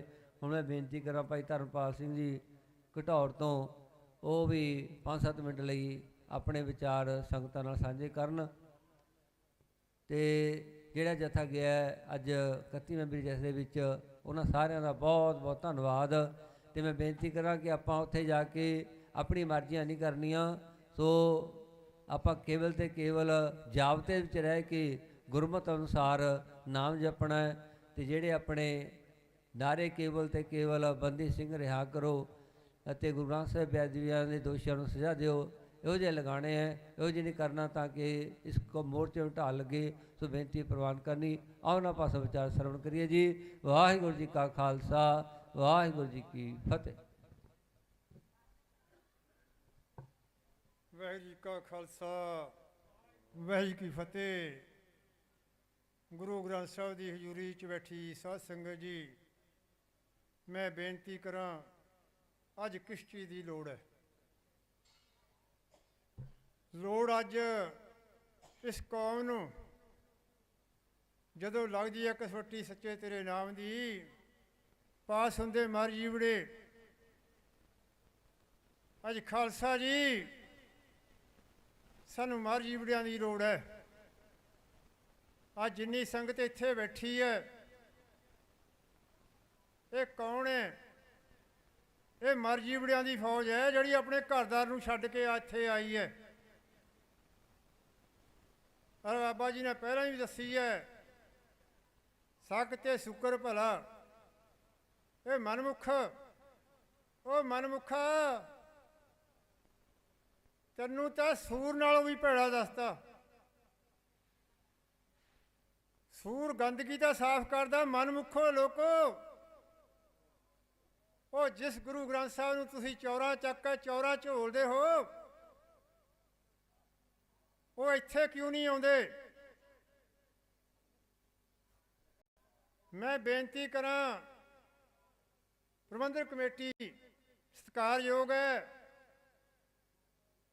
ਜਿਹੜੀ ਕਿੰਨਾ ਚਿਰ ਹੋ ਕੇ ਸ਼ਾਂਤਮਈ ਦੇ ਨਾਲ ਇਸ ਸੰਘਰਸ਼ ਨੂੰ ਇੱਕ ਸੂਈ ਦੇ ਤਾਗੇ ਵਾਂਗ ਪਰੋਈ ਬੈਠੀ ਹੈ। ਮੈਂ ਸੈਕਟਰੀ ਸਾਹਿਬ ਦਾ ਖਾਸ ਕਰਕੇ ਧਿਆਨ ਕਰਾਂ। ਧੰਨ ਇਹਨਾਂ ਦੀ ਮਾਂ, ਜਿਨ੍ਹਾਂ ਨੇ ਇਹਨਾਂ ਨੂੰ ਜਨਮ ਦਿੱਤਾ। ਉਹ ਮਾਵਾਂ ਧੰਨ ਹੋ ਜਾਂਦੀਆਂ। ਦਾਨੀ ਤੇ ਪਾਲ ਸੂਰਮੇ ਤਿੰਨੇ ਜਗ ਵਿੱਚ ਸ਼ੋਭਾ ਦਿੰਦੇ। ਖਾਲਸਾ ਜੀ, ਇੱਥੇ ਦਾਨੀ ਤੇ ਪਾਲ ਸੂਰਮਿਆਂ ਦੀ ਲੋੜ ਹੈ। ਅੱਜ ਉਹ ਸਰਕਾਰਾਂ ਨਾ ਅਵਕੀ ਨਾ ਤਵਕੀ, ਅਗਰ ਨਾ होते गुरु गोबिंद सिंह का सुन्नत होती सबकी। जिस कौम ने 92% ਕੁਰਬਾਨੀਆਂ ਦਿੱਤੀਆਂ ਹੋਣ, ਚੱਪੇ ਚੱਪੇ ਡੁੱਲਦਾ ਖੂਨ ਸ਼ਹੀਦਾਂ ਦਾ। ਖਾਲਸਾ ਜੀ, ਹਰਿਮੰਦਰ ਸਾਹਿਬ ਪਰਿਕਰਮਾ ਕਰਦੇ ਹੋ, ਕਾਲੀ ਕਾਲੀ ਪੈਰ ਨਾ ਰੱਖਿਆ ਕਰੋ। ਇੱਕ ਇੱਕ ਕਦਮ ਨੂੰ ਸੋਚ ਸੋਚ ਕੇ ਰੱਖਣਾ। ਉਸ ਪਰਿਕਰਮਾ ਦੇ ਵਿੱਚ ਪਤਾ ਨਹੀਂ ਕਿੰਨੇ ਕਸੀਸ ਉਸ ਪਰਿਕਰਮਾ ਦੇ ਵਿੱਚ ਸ਼ਹੀਦੀਆਂ ਪਾਈਆਂ ਹੋਈਆਂ। ਬੀਬੀਓ, ਤੁਸੀਂ ਉਹਤੀਆਂ ਮੀਰ ਮਨੂ ਦੀ ਜੇਲ੍ਹ ਦੇ ਵਿੱਚ ਸਵਾ ਸਵਾ ਪੀਸੇ ਪੀਸੇ ਖੰਨੇ ਖੰਨੇ ਤੇ ਗੁਜ਼ਾਰਾ ਕੀਤਾ। ਟੋਟੇ ਟੋਟੇ ਗਲਾਂ ਦੇ ਹਾਰ ਪਵਾਏ। ਸਿੱਖੀ ਸਿੱਖ ਭਰੋਸੇ ਨਾਲ ਤੁਸੀਂ ਨਿਭਾਈ। ਅੱਜ ਵੀਰੋ, ਸਿੱਖੀ ਕਈ ਤਰ੍ਹਾਂ ਦੀ ਹੋ ਚੁੱਕੀ, 4 ਤਰ੍ਹਾਂ ਦੀ ਸਿੱਖੀ ਕਹਿਣਾ ਹੁੰਨਾ ਮੈਂ। ਦਿਖਾਵੇ ਦੀ, ਕੰਮ ਲੈਣੇ ਦੀ, ਲੋਕ ਦਿਖਾਵਾ। ਸਿੱਖੀ ਉਹ ਹੈ ਮੇਰੇ ਪਿਆਰੇ ਸੈਕਟਰੀ ਸਾਹਿਬ ਔਰ ਬੀਬੀਓ, ਮਰਜੀ ਬੜੋ ਤੁਸੀਂ ਹੋ। ਕਈ ਵਾਰ ਇਹ ਵੀ ਗੱਲ ਹੋਈ ਹੈ, 5 ਬਾਣੀਆਂ ਦਾ ਪਾਠ ਹੋਣਾ ਜ਼ਰੂਰੀ ਹੈ, ਸਤਿਕਾਰ ਹੋ। 5 ਬਾਣੀਆਂ ਦੇ ਪਾਠ ਕਰਨੇ ਵਾਲਿਓ ਬਹੁਤ ਦੇਖੇ, ਪਰ ਜਦ ਇਸ ਕੌਮ ਨੂੰ ਔਰ ਗੁਰੂ ਗ੍ਰੰਥ ਸਾਹਿਬ ਨੂੰ ਕੋਈ ਭੀੜ ਪਈ, ਬਹੁਤ 5 ਬਾਣੀਆਂ ਵਾਲਿਆਂ ਨੇ ਕੋਈ ਸਾਡਾ ਸਾਥ ਨਹੀਂ ਦਿੱਤਾ। ਅੱਜ ਇੱਥੇ ਮੈਂ ਇਹ ਵੀ ਕਹਿ ਦੇਵਾਂ, ਕਈਆਂ ਨੂੰ 5 ਬਾਣੀਆਂ ਦਾ ਪਾਠ ਕਰਿਆ ਵੀ ਨਹੀਂ ਨਾ ਕਰਿਆ ਹੋਣਾ, ਪਰ ਉਹ ਅੱਜ ਇੱਥੇ ਮਰਨ ਵਾਸਤੇ ਵੀ ਆ ਗਏ ਅੰਦਰ। ਸਰੀਰ ਦੇ ਮਰਨੇ ਨੂੰ ਮੈਂ ਮਰਨਾ ਨਹੀਂ ਸਮਝਦਾ, ਜ਼ਮੀਰ ਦੇ ਮਰਨੇ ਨੂੰ ਮਰਨਾ ਸਮਝਦਾ। ਜਿਨ੍ਹਾਂ ਦੀਆਂ ਜ਼ਮੀਰਾਂ ਜਾਗੀਆਂ ਹੋਈਆਂ ਉਹ ਸੰਘਰਸ਼ਾਂ ਦੇ ਵਿੱਚ ਆਪਣਾ ਆਪਾ ਵਾਰਨੇ ਤੱਕ ਚਲੇ ਜਾਂਦੇ ਆ। ਔਰ ਅੱਜ ਉਹ ਲੋਕ ਜਿਨ੍ਹਾਂ ਦੇ ਪਾਸ ਪੈਸਾ ਵੀ ਘੱਟ ਹੈ, ਉਹਦੇ ਵੀ ਘੱਟ ਹੈ, ਉਹ ਲੋਕ ਬੈਠੇ ਇੱਥੇ ਜਿਹੜੇ ਲੋਕਾਂ ਦੇ ਵਾਸ ਧਨ, ਔਰ ਜਿਨ੍ਹਾਂ ਲੋਕਾਂ ਨੂੰ ਅਸੀਂ ਵੋਟਾਂ ਪਾ ਕੇ ਉਸ ਗੱਦੀ ਤੇ ਬਿਠਾ ਲਿਆ। ਅੱਜ ਖਾਲਸਾ ਜੀ ਉਹ ਆਪਣੇ ਘਰਾਂ ਦੇ ਵਿੱਚ ਐਛਾਂ ਮਾਰਨੇ। ਅੱਜ ਜੋ ਮੁਸੀਬਤ ਖਾਲਸਾ ਜੀ ਮੇਰੇ ਵੀਰ ਇੱਥੇ ਲੰਗਰਾਂ ਵਾਲੇ ਦੇ ਨਾਲ ਗੱਲਬਾਤ ਹੋਈ ਮੇਰੀ, ਉਹ ਤਾਂ ਉਹਨਾਂ ਨੂੰ ਭੁਗਤਣੀ ਪੈਂਦੀ, ਪਤਾ ਨਹੀਂ ਕਿੱਥੇ ਦੇ ਦੁੱਧ ਕਿੱਥੇ ਦੇ ਕਿਆ ਕਰਕੇ ਲੈ ਕੇ ਆਉਣੇ ਆ। ਅੱਜ ਤੁਸੀਂ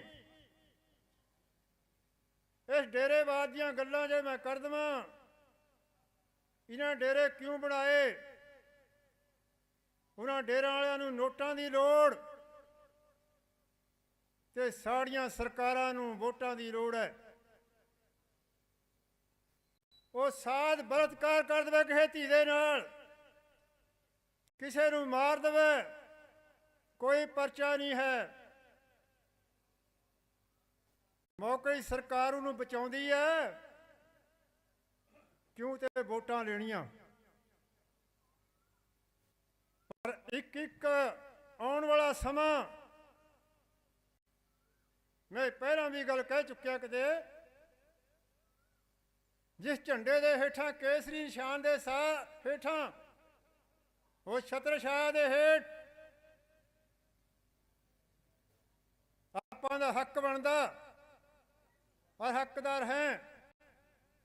ਔਰ ਤਿਰੰਗੇ ਦੀ ਪੱਟੀ ਦੇ ਉੱਪਰ ਕੇਸਰੀ ਉਹ ਟਾਈਮ ਦੇ ਵਿੱਚ ਸਾਨੂੰ ਸੈਂਟਰ ਜੇ ਕਰਤਾ ਤਾ ਤੇ ਚਿੱਟੀ ਪੱਟੀ ਉੱਪਰ ਕਰਤੀ ਤੀ।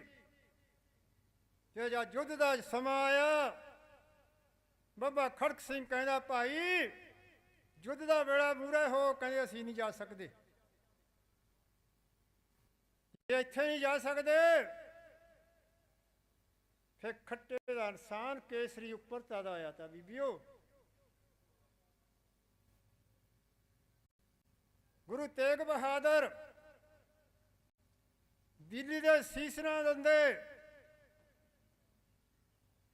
ਤੇ ਪਾਰਲੀਮੈਂਟ ਨਾ ਹੁੰਦੀ। मैं पैरों भी कही थी, ना अब की ना तब की, अगर ना होते गुरु गोबिंद सिंह तो सुन्नत होती सबकी। खालसा जी सिखां दी परख तुसी कर चुके हो सरकारों, चाहे मुगल सरकार होवे चाहे हिंदू सरकार होवे। गुरु तेग बहादुर दे सामने खालसा जी भाई मती दास नूं आरे ना चीरिया गया, चरखियां ते चाड़े गए, ਉਬਲੇ ਦੇਗਾ 'ਚ ਵਾਲੇ ਗਏ ਤੇ ਜਲਾਦ ਪਤਾ ਕਿਆ ਕਹਿੰਦਾ ਖਾਲਸਾ ਜੀ ਮੈਂ ਇੱਕ ਗੱਲ ਹੋਰ ਕਰ ਦਵਾਂ ਮਤੀ ਦਾਸ ਕਹਿੰਦਾ ਜਲਾਦਾ ਜਦ ਤੇਰਾ ਆਰਾ ਚੱਲਾ ਮੇਰਾ ਮੁੱਖ ਗੁਰੂ ਤੇਗ ਬਹਾਦਰ ਕਿ ਨਹੀਂ ਹੋਣਾ ਚਾਹੀਦਾ ਮਹਾਰਾਜ ਨੇ ਜਦ ਦੇਖਿਆ ਸਿੱਖ ਕਿੰਨੀ ਇਹ ਕੰਗਾ ਕੱਢਿਆ ਬੀਬੀਓ ਕੰਗਾ ਮਤੀ ਦਾਸ ਇਸ ਕੰਗੇ ਤੇ ਇੱਕ ਦਿਨ ਆਰਾ ਚੱਲਿਆ ਬੀਬਿਓ ਆਰੇ ਨਾ ਬਣਿਆ ਨਾ ਕੰਗਾ ਇਸ ਦਿਨ ਇਹਦੇ ਤੇ ਆਰਾ ਚੱਲਿਆ ਮਤੀ ਦਾਸ ਤੇਰੇ ਸਿਰ ਦਾ ਤਾਜ ਤੇ ਤੇਰੇ ਸਿਰ ਦੀ ਅਰਦਾਸ ਤੇ ਤੇਰੇ ਸਿਰ ਦਾ ਤਾਜ ਬਣ ਗਿਆ ਅਰਦਾਸ ਮਤੀ ਦਾਸ ਦੀ ਅਰਦਾਸ ਹੁੰਦੀ ਅੱਜ ਉਸ ਆਰੇ ਦੇ ਨਾਲ ਲੋਕ ਸ਼ਹੀਦ ਕੀਤੇ ਗਏ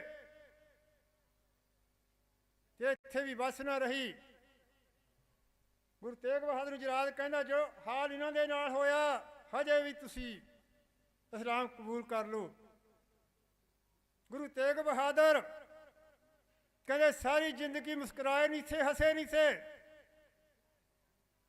ਉਹ ਟਾਈਮ ਮੁਸਕਰਾਏ ਜਲਾਦ ਕਹਿੰਦਾ ਤੇਗ ਬਹਾਦਰ ਜੀ ਸਾਹਮਣੇ ਕੋ ਸ਼ਹੀਦ ਕੀਤੇ ਗਏ ਤੁਸੀਂ ਇਹ ਦੱਸੇ ਮੁਸਕਰਾਏ ਕਿਸ ਗੱਲ ਤੇ ਕਹਿੰਦੇ ਉਹ ਜਲਾਦਾ मेरे सिख 100 नंबर लेकर पास हुए हैं 100 नंबर लेकर पास हुए तेरे कलमा नहीं मंजूर करियां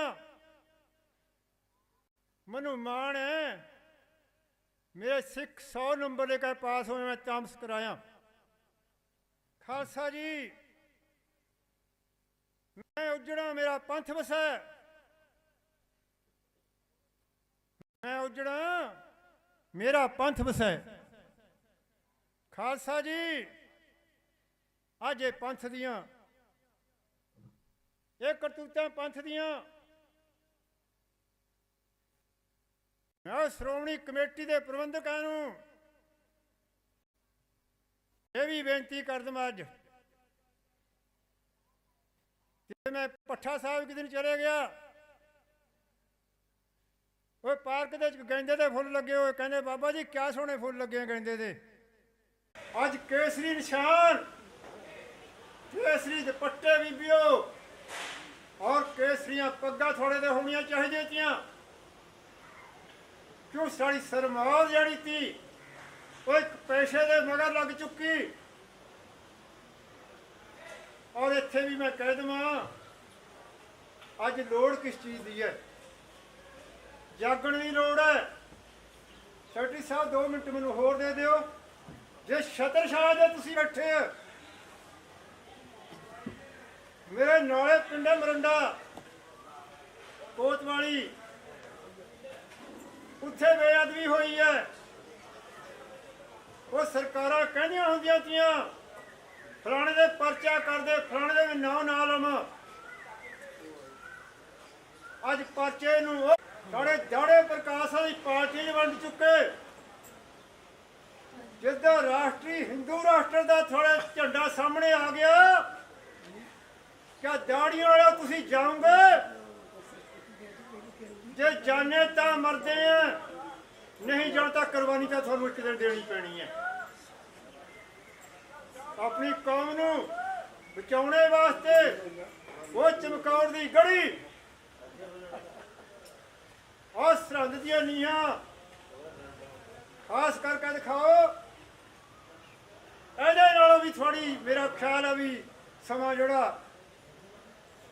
ਭਿਆਨਕ ਆਉਣੇ ਵਾਲਾ ਮੈਨੂੰ ਇਹ ਗੱਲ ਤਾਂ ਕਹਿਣੀ ਪੈ ਗਈ ਚਮਕੌਰ ਦੀ ਗੜੀ ਦੇ ਵਿੱਚ ਆਪਣੇ ਸਾਹਿਬਜ਼ਾਦਿਆਂ ਦਾ ਸੰਸਕਾਰ ਨਹੀਂ ਕੀਤਾ ਗੁਰੂ ਗੋਬਿੰਦ ਸਿੰਘ ਨੇ ਜੇ ਮੁਕਤਸਰ ਦੀ ਜੰਗ ਹੋਈ ਉੱਥੇ ਸਾਡੇ ਪਰਿਵਾਰਾਂ ਦੇ ਆਪ ਚਿੱਠਾ ਲਾਈ ਤੇ ਕੀਰਤਨ ਸੋਲਾ ਪੜਿਆ ਤੇ ਅਗਰ ਭੇਟ ਸਾਡੇ ਪਰਿਵਾਰਾਂ ਨੂੰ ਕੀਤੀ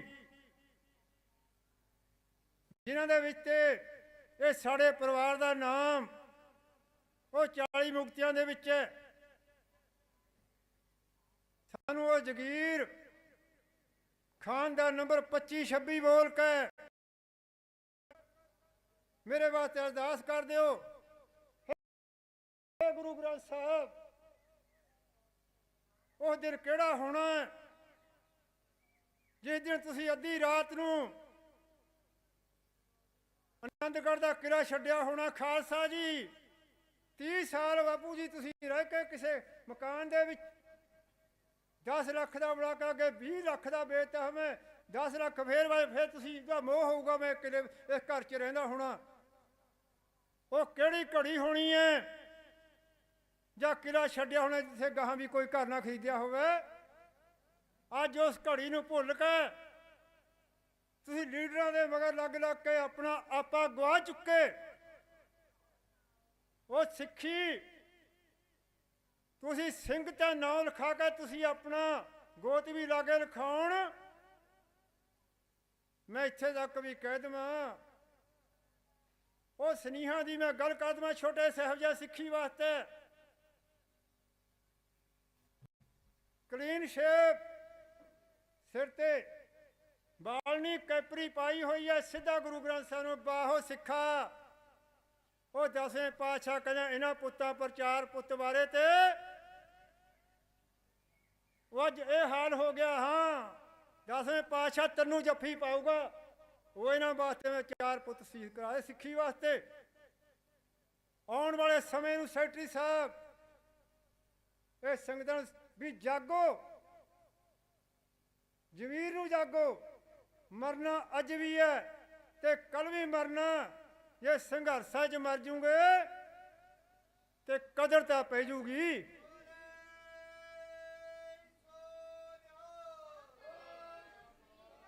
ਮੈਨੂੰ ਦੁੱਖ ਇਸ ਗੱਲ ਦਾ, ਉਹ ਜਿਸ ਘਰ ਤੇ ਅਸੀਂ ਖਾਂਦੇ ਆ ਤੇ ਬਾਪੂ ਦਾ ਬਾਰੇ ਤੇ ਵੀ ਗੁਰੂ ਗ੍ਰੰਥ ਸਾਹਿਬ ਤੇ ਮੁੰਡਾ ਜੰਮਦਾ ਤਾਂ ਵੀ ਤੇ ਸਾਦੀ ਤੇ ਤਾਂ ਵੀ ਨਾਰਾਜ਼ ਕਿਸ ਗੱਲ ਤੇ ਹੋ ਗਏ ਸਿੱਖੋ? ਜਿਹੜੀ ਗੁਰੂ ਗੋਬਿੰਦ ਸਿੰਘ ਨੇ ਕੁਛ ਨਹੀਂ ਦਿੱਤਿਆ ਉਹ ਦੱਸ ਦੋ, ਇਹ ਦੱਸ ਦੋ ਆਦਨਾ, ਪਰ ਉਹਨੇ ਆ ਤੁਹਾਨੂੰ ਵਸੀਅਤ ਬਣਾ ਕੇ ਦੇਤੀ। ਜੇ ਦਾਨ ਕਰਦਾ ਅੱਗੇ ਆ ਜਾਂਦਾ ਤੇ ਜੰਗ ਆਉਂਦੀ ਪਿੱਛੇ ਹਟ ਜਾਂਦਾ। ਉਹ ਤੇਰੇ ਕੜੇ ਦੀ ਕੀਮਤ ਕੋਈ 2 ਲੱਖ ਪਾ ਸਕਦਾ ਸੋਨੇ ਦੇ ਦੀ, ਇਸ ਕੜੇ ਦੀ ਕੋਈ ਕੀਮਤ ਨਹੀਂ। ਇਸ ਵਸੀਅਤ ਤੇ ਪਹਿਰਾ ਦੇਣੇ ਵਾਸਤੇ ਤੁਹਾਨੂੰ ਵਾਰਸ ਬਣਾ ਗਿਆ ਤੇ ਅੱਜ ਤੁਸੀਂ ਡੇਰਿਆਂ ਦੇ ਵਿੱਚ ਇਹ ਸਿਰ ਹੈ ਮਾਨਤ ਸਤਿਗੁਰ ਦੀ, ਥਾਂ ਥਾਂ ਤੇ ਝੁਕਾਇਆ ਨਹੀਂ ਜਾਂਦਾ। ਅੱਜ ਤੁਸੀਂ ਇਹ ਸਰਕਾਰੋ ਤੁਸੀਂ ਇਹਨਾਂ ਦੇ ਡੇਰਿਆਂ ਵਿੱਚ ਜਾ ਕੇ ਵੋਟਾਂ ਮੰਗਣ ਵਾਸਤੇ ਆਪਣਾ ਦੀਨ ਭ੍ਰਸ਼ਟ ਕਰਾ ਲਿਆ। ਰਹਿਣਾ ਨਹੀਂ ਇੱਥੇ, ਰਹਿਣਾ ਕਿਸੇ ਨੇ ਪਾਵਣਾ, ਵਾਰੀ ਵਾਰੀ ਤੁਰ ਜਾਵਣਾ।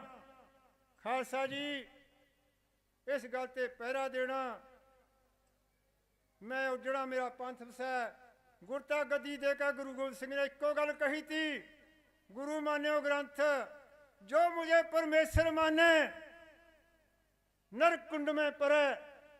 वो गुरु गोबिंद सिंह कहना जो मुझे परमेश्वर कहना मेरी फोटो रख के नहीं। इस परमात्मा गुरु ग्रंथ साहिब दे पैरा देना। आ थां थां दे बेअदबियां होनियां, चेत रह जाओ। मैं संघासे 15 ते 18 जुड़िया होया। मरंडे भी मैं 2-3 दिन लेकर आया, रात को 12-1 बजे आया। सच्चे पातशाह मैं तेरे सिद्धांतां ते चलदा रहा। साहिबजादे जिस तरह तुसी कुर्बानियां दित्तियां, साढ़े बेद सिर ते भी मेरे पर हथ रख के सानू इस संघार जूझण दा चौ दे दो। वाहिगुरू जी का खालसा, वाहिगुरू की फतेह। बोले सो निहाल, श्री अकाल। कहने नूं बहुत कुछ था सैकटरी साहब, पर टाइम थोड़ा जिहा होता। मैं अगे गल होर भी लिजानी थी, पर थोड़ा इन्ना भी बड़ा धन्नवाद ਤੁਸੀਂ ਮੈਂ ਸਟੇਜ ਤੇ ਆ ਕੇ ਟਾਈਮ ਦਿੱਤਾ। ਵਾਹਿਗੁਰੂ ਜੀ ਕਾ ਖਾਲਸਾ, ਵਾਹਿਗੁਰੂ ਜੀ ਕਾ ਖਾਲਸਾ, ਵਾਹਿਗੁਰੂ ਜੀ ਕੀ ਫਤਿਹ। ਇਹ ਸਨ ਭਾਈ ਧਰਮਪਾਲ ਸਿੰਘ ਜੀ ਘਟੌਰ ਤੋਂ। ਇਹਨੇ ਆਪਣੇ ਵਿਚਾਰ ਤੁਹਾਡੇ ਨਾਲ ਸਾਂਝੇ ਕੀਤੇ। ਕਿਉਂਕਿ ਹਰ ਇੱਕ ਗੁਰਸਿੱਖ ਦੇ ਮਨ ਦੇ ਵਿੱਚ ਦਰਦ ਹੈ ਕਿ ਸਿੱਖ ਕੌਮ ਨੂੰ ਇਹਨਾਂ ਸਿਆਸੀ ਲੋਕਾਂ ਨੇ ਕਿੱਥੇ ਲਿਆ ਕੇ ਖੜਾ ਕਰਤਾ। ਇਹ ਬਹੁਤ ਹੀ ਕੁਰਬਾਨੀਆਂ ਵਾਲੀ,